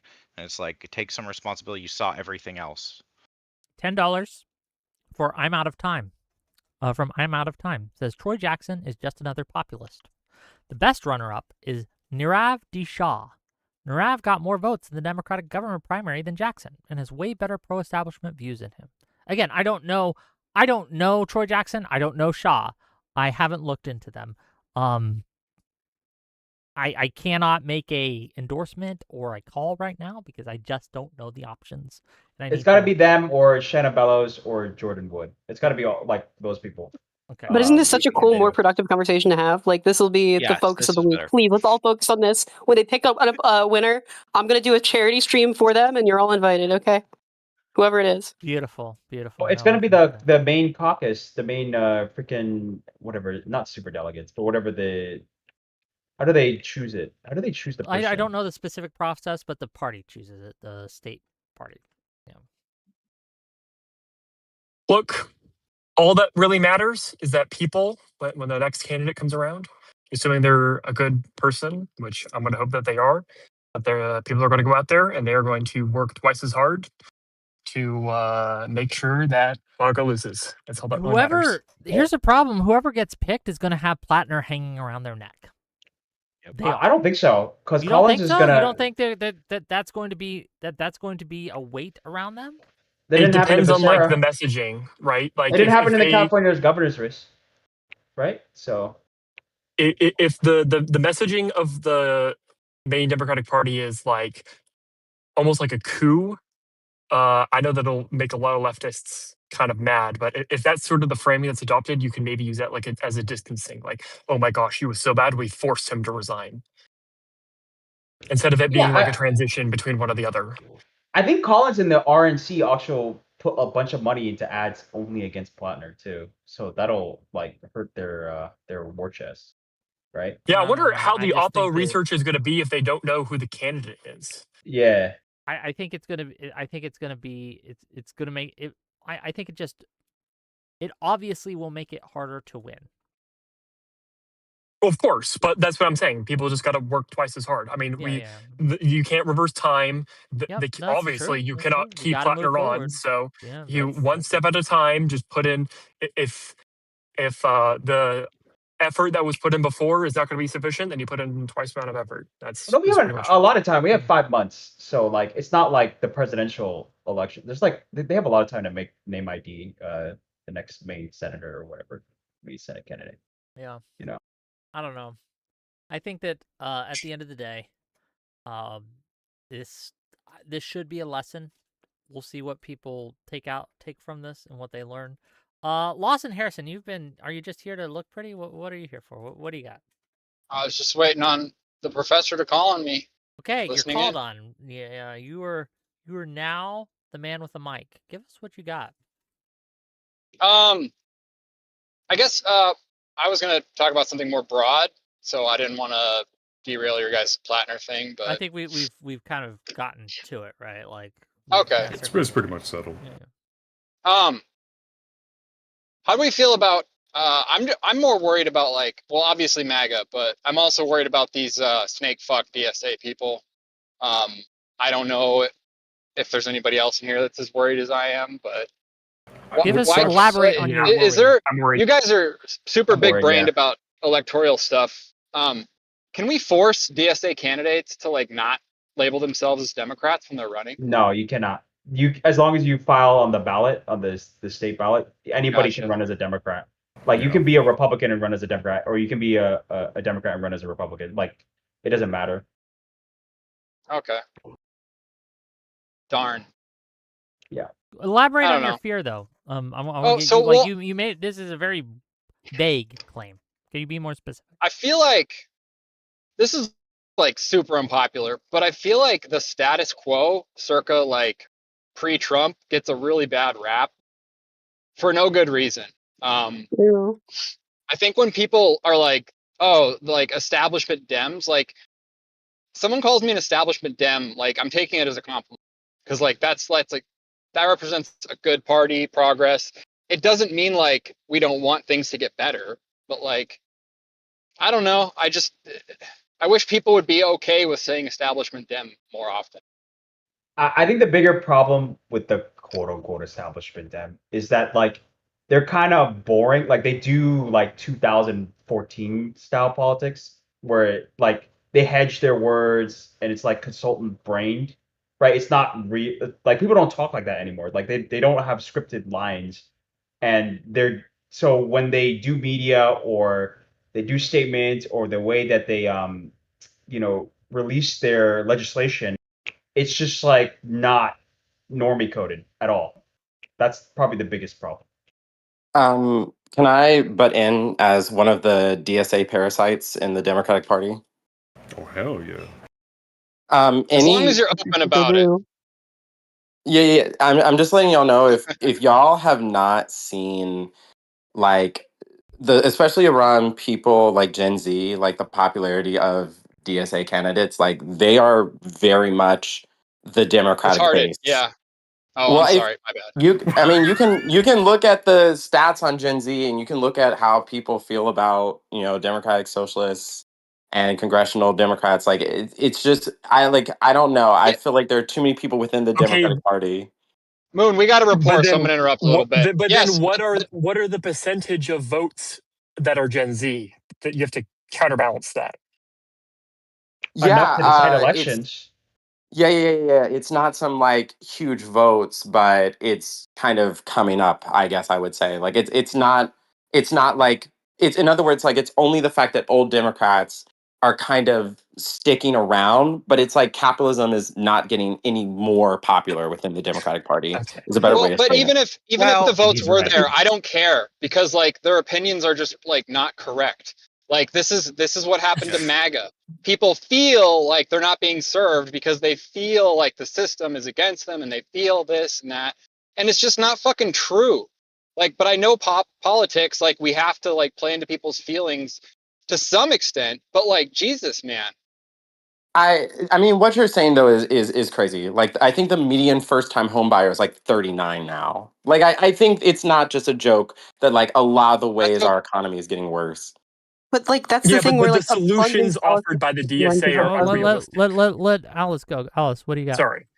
Oh, that's the kind of thing. Yeah, we're like on the merits of policy. Then, yeah, like abundance liberal policies do mathematically better than like rent control policies. But that aside, I mean, we're attributing to like ideological preference what we're not controlling for like message exposure. Yeah. That's exactly what I was saying. But because like if you look at Mamdani's actual housing like plan that he's put in his budget, it's literally just abundance. Like, but he dresses Wait, it in Mamdani's plan? the way he did in his budget that he passed in New York City. The way that That they're balancing the budget is not no, but he abundance. didn't do what he ran on. Like he didn't do the social housing shit that he said he was gonna do, or But the he's doing rent raising the control. rent. That's but that problem. That's not the housing. That's the rent. That is rental housing. one. Yes, when you do rent control, that is directly affecting like Okay. the housing market. I He's know doing that, but I'm saying his actual housing like strategy that he drafted in his freaking campaign, not the rent control part. He's not actually doing like the union built social housing. that he talked about and that he put in his campaign website. He's not actually doing any of that. He's doing abundance and he's doing rent control. Wait, hold on. So you know about this more than me, so maybe you can enlighten me. What exactly is the abundance thing he's doing? That, like, what is the specific thing that he is doing? Can you like explain it to me? Yes. So he's essentially changing the zoning laws that they talked about in New York City so that they can build more upscale. Hold on. That's not entirely true. What he's doing is he's fast-tracking permits, which is a little bit different than zoning laws. But I haven't seen and that the is an zoning laws. abundance. Maybe I'm just wrong on this. I should probably check before I say. Wait, did you read abundance? Hold on. What I've heard is that he is, and that is an abundance thing, to be clear. Fast-tracking permits, right, for housing. That is an abundance policy. So that's good. Yes. But it's alongside what I consider bad, which is rent control, freezing the rent. And I would rather him just not do the rent freeze thing. I think it would be better for the people of New York City in the long term, and in the short term, frankly, for him just not to engage in that kind of sloppy list housing policy. I mean, he did both. He fast-tracked the permitting. Yes, one is good and one is bad. But it's like and he did I don't zoning want as well, shit in my cake. I love cake. Cake is delicious, but with shit in it, it would be better without the shit. Right, no shit $50 from No Fucking Way to say you guys ain't ever ran for a public office, and if you stopped getting cucked so hard by the establishment, it wouldn't take more than 10% of a voter base to literally take it all back. DSA solutions are to ignore we have a corrupt government. Thank you for that. $50 is nice. $2 from the Airborne Kite. I'm gonna be straight with you. You grow out of it. I'm assuming that's Oh, to the wow. Gen Z. I just want to say to these people, like, one, I completely agree. Like, part of DSA problem is getting people out to the primaries, and 100%, I think that's what made Zoran so unique.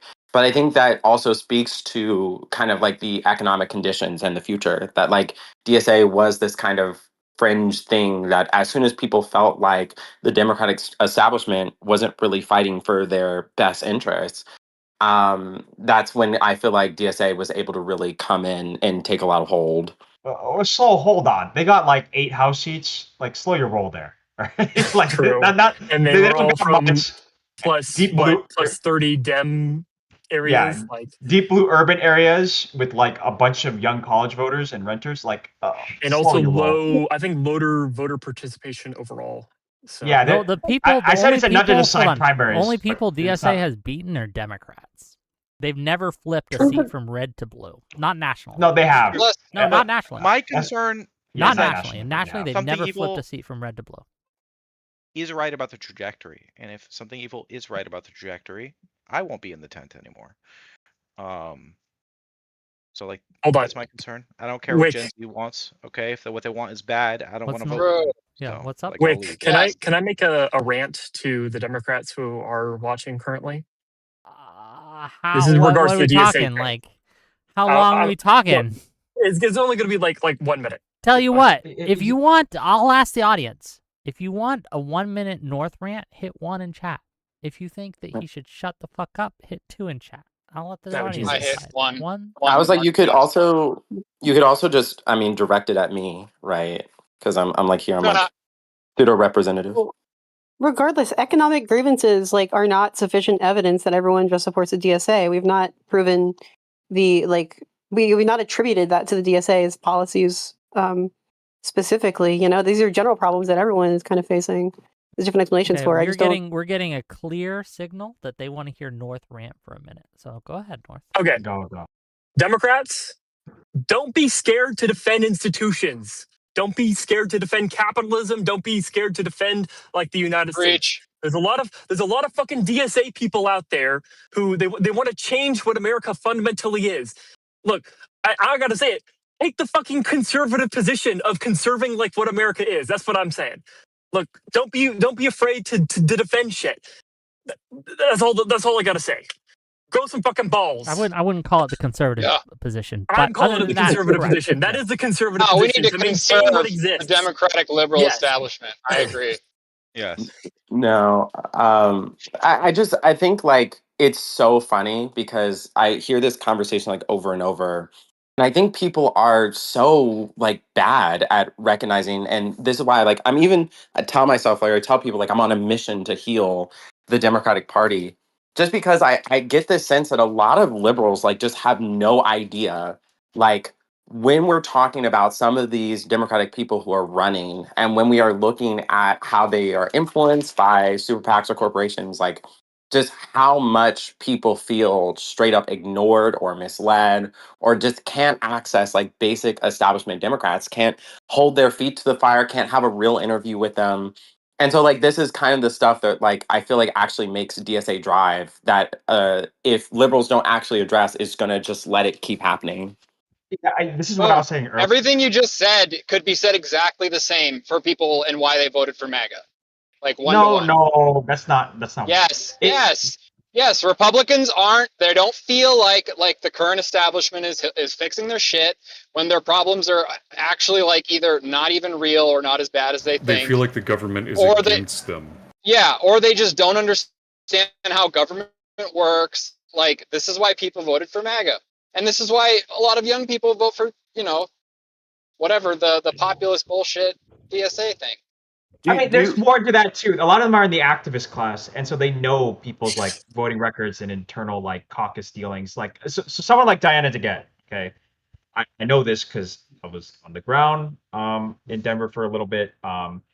She challenged Clyburn in 2018 to be whip of the House caucus, and she lost that battle, and she lost all her like credibility within the Democratic caucus. So she hasn't passed a bill in like 10 years. Like the last bill she passed was the CARES Act, and it like hurt her a lot with credibility. CARES Act, sorry, and it hurt her credibility a lot with activists on the ground because she just doesn't have any power, and she was just literally a sitting nobody who was just filling a seat, and she's just a vote, comparatively.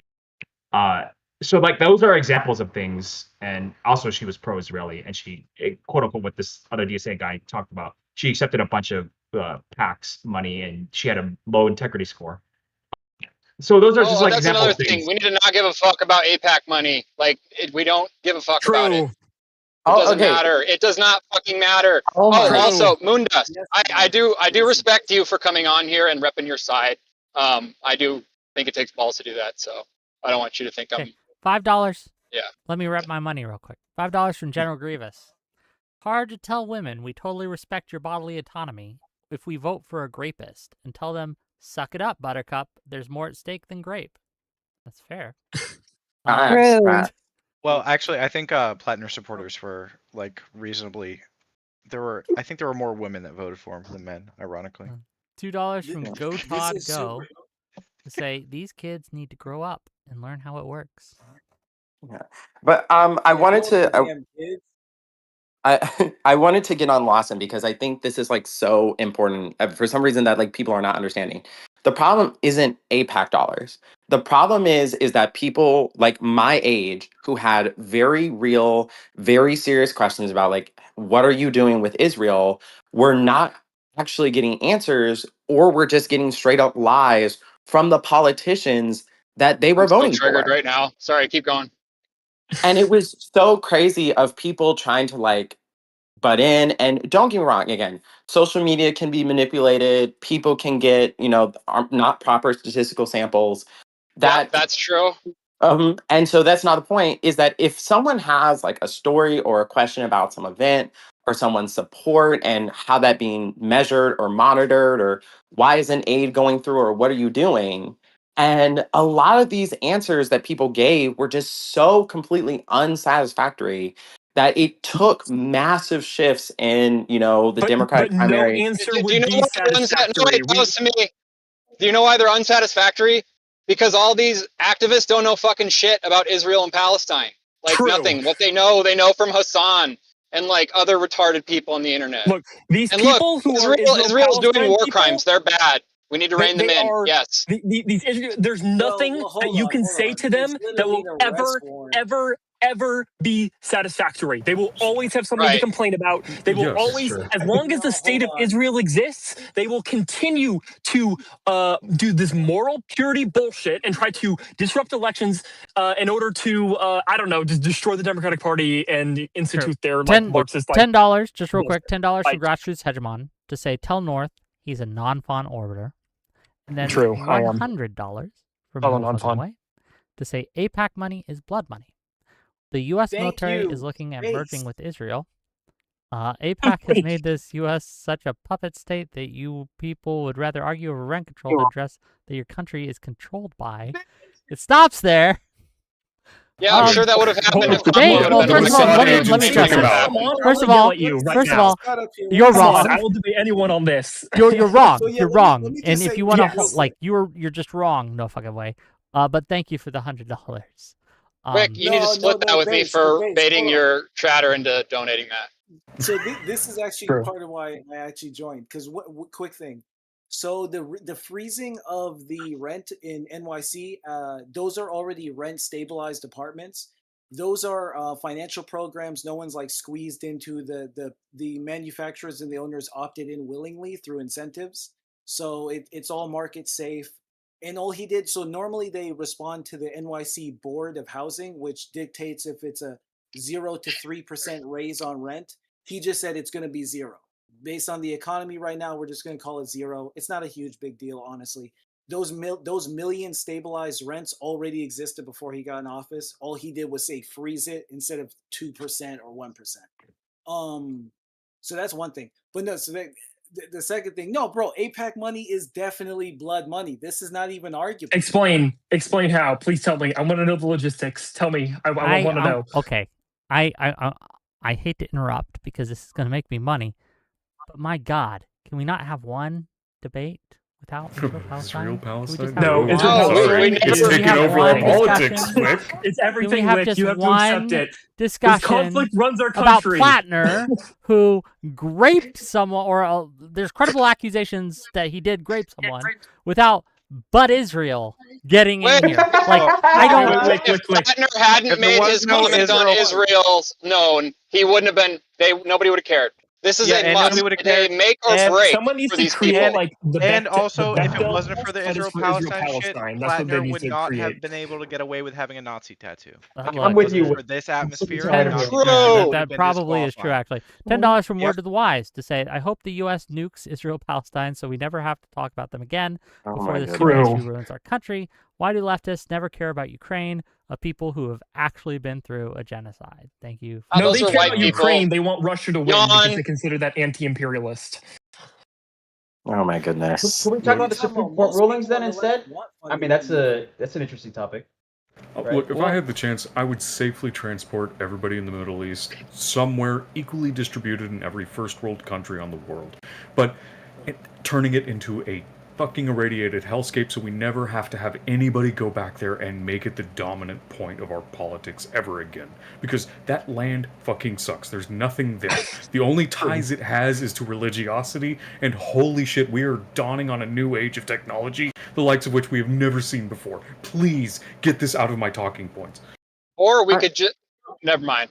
I'm not going to do that. I want to say this because I think this is again part of the problem, right? This framework is just completely factually incorrect. Our government chooses to support, chooses to partner, chooses to do everything it does with Israel. When people ask questions about why, what conditions, what are we ignoring, what are we supporting, that is a responsible electorate. You should ask questions about how this money is being spent, where it is going. You should do that.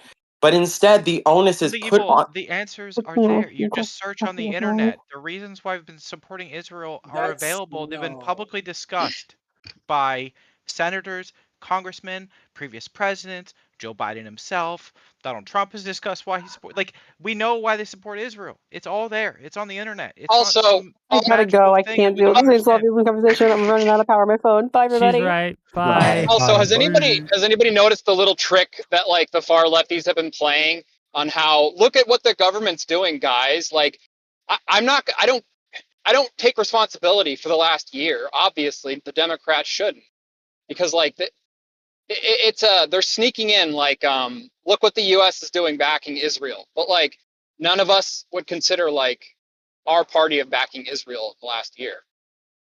And Like to if be you're going to clear, make there critiques is a about the Dems, it's substantive going to be difference. pre-Trump. And I just look, you've dragged me into this conversation. Now we're talking about, okay? There's a substantive difference between how Biden engaged with Israel-Palestine and how Trump has engaged with Israel-Palestine. And no matter which side you support in this equation or neither side, you have to recognize that they are not the same, and Trump is significantly worse, no matter what, no matter what. And like this idea that there is no there's no position short of death to Israel that you can take and still be successful in American politics. It's just not true. I'd also want to point out just real quick one more thing. The California guy, Scott Wiener, I believe is his name. Yes.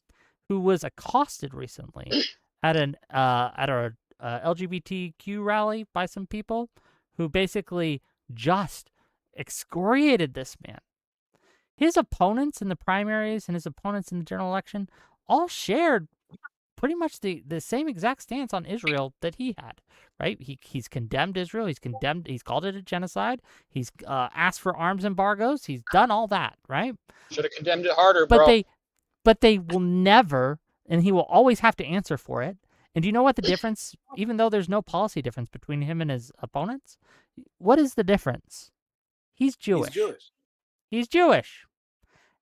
The anti-Semitism problem in this party is growing, and I don't know how to fix it, but it needs to be fixed right now, like right the fuck now. Before you guys respond, I'm gonna read some of this money, right? 1000%. Yeah. Then I'm gonna let you guys can yap all way. Ya boy Megu, 1 month tier 2 membership. Ooh, I'm starting at tier 2. I love it. Thanks for the 1 month membership, brother. $10 from the same gentleman. North needs to talk about his evil twin brother, South. Okay. True. Metalworks for $2 says corporations lobby 10 times more money than AIPAC. True. Also true. Meta 42 tomorrow for $10 says they constantly bring up Israel-Palestine because it's the only topic they have a chance to stand based on morality. Any other topic they lose because they can't moral themselves out of the argument. $5 from Greg Gill. Wick. Why are we talking about some guy's personal life when there's a genocide happening? We can only talk about the genocide. Thank you for $5. And $2 from Taco Face Fart. Stop. Okay, thank you. What a nice guy. Okay. Hold on, Wick. Go ahead. I'm going to read you onto my computer. Can you drag me back in? Sure. All right. But yeah, if you guys have thoughts, now's the time. Yeah, I'm sorry. Biden at the end of his presidency was literally telling Israel, all right, you're going too hard on the Palestinians. We're going to withdraw fucking munitions and resource support. I'm pretty sure that when we're talking about the actual military funds, I don't know if anything actually changed in terms of Congress, but I mean, I'll double check if that's what you're saying is true. But from my understanding, the military support throughout the Biden administration stayed steady. Like there wasn't actually any executive order or legislative change in the support being sent to Israel over the entire Biden administration. Yeah, because all of this shit happened literally at the end of his presidency.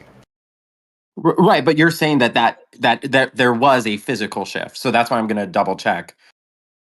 Yeah, there were bombs that were supposed to send to them that we didn't send to something them. evils. We held I want to know back this. for a while. I want to know It's this. kind of that actually kind of shoots you in the foot in that argument. I'm not gonna lie to you because most people were, especially on the left, were really aware that Biden did not get along with Bibi. That counter that backfires because what you think is, oh, that shows he has some backbone. It's like, no, it shows he doesn't have backbone. Because wait a minute, you see what we see? You're saying you're getting off the phone call, cussing him out. You're saying AIDS are leaking, that you're cussing in the hallways, talking about that motherfucker's crazy. He, in his own words, is giving testimony to like, oh yeah, I'm on the phone with BB, and I'm telling him, hey man, you can't be killing civilians. And he's like, well, what about World War II? Unironically, a grown man said, what about World War II to the president of the United States, saying, hey, you got too many casualties. This is from him. So he knows that he should be giving this guy the finger. But the reality is it's too tied into the lobbyists, the money it's system, true, the campaign finance. well, let me ask you this, Truth. If it is correct and I don't know if it is. I haven't researched in a while, so I don't know if the claim is correct here. We can find out. If the claim is correct that Biden was going to shut off support from Israel in the terms of the munitions and things for offensive actions, how is that not giving him the finger? The issue is a threat to do it doesn't mean he was going to do it. I don't know. Well, he lost the election, so we will never know. Yeah. But, also, but wait, are you? But hold on, you're saying we can never know, but then you're also taking the other side of that argument, in which you're saying that he would have never done it at all.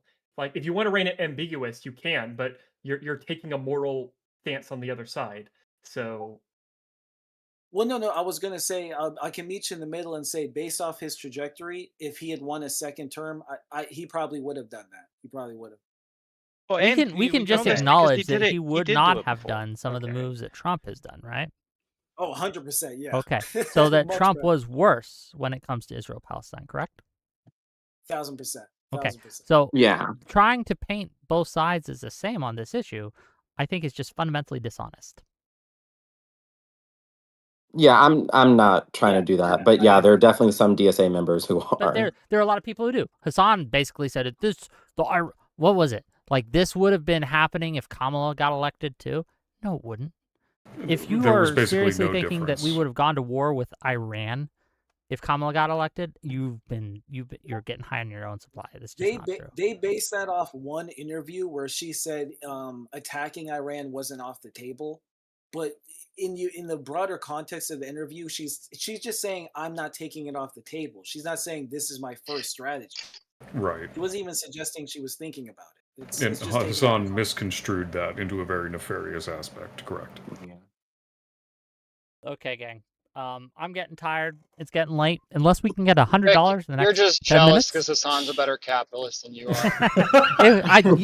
Honestly, there's a little truth to that with the jealousy. I would like to make as much as Hassan does. Welcome to DSA Cribs. Hold on, I gotta show you guys something. Hold on. The DSA takeover is real. We're gonna fly the red banner. Give me a second. Okay, one last thing. And by the time I'm done, if we haven't gotten the monies, I'm gonna call it. Send the monies. Send the monies. I want to grill these DSA people more. I have a send them. We need cash, chat. We need in the cash. next few minutes. Okay, let me find it. I posted it somewhere. Here it is. Okay. Let me share the screen with you guys. It's worth it. It's worth it. I believe. Okay, you guys watching? You got it up? Oh, God. Oh, God. Oh, shit. You guys ready? Yeah. Breaking news! 破産パイカー共産主義プロパガンダをめぐる懸念で法的精査の対象にFBI だこれはどういうことだとぼけるな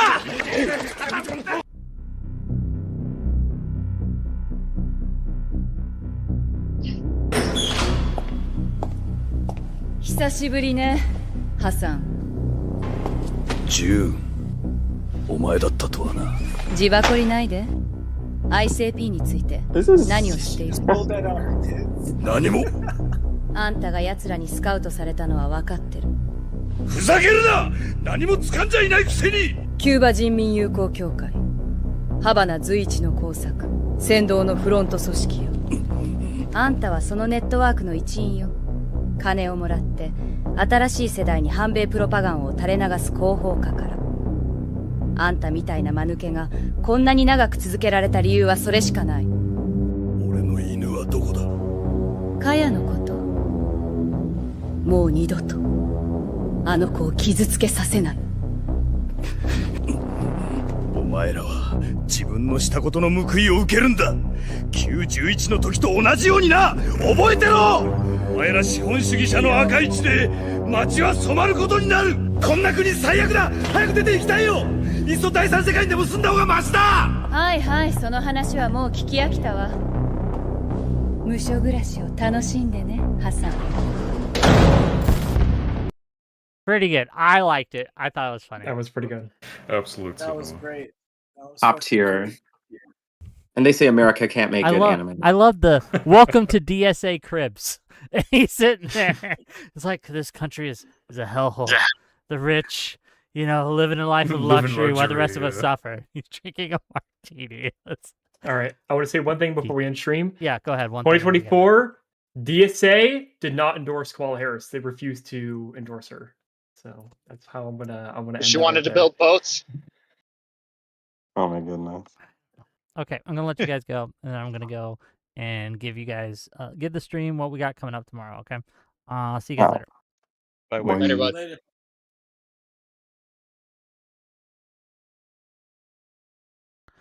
Okay, wasn't that fun? Fun little discussion.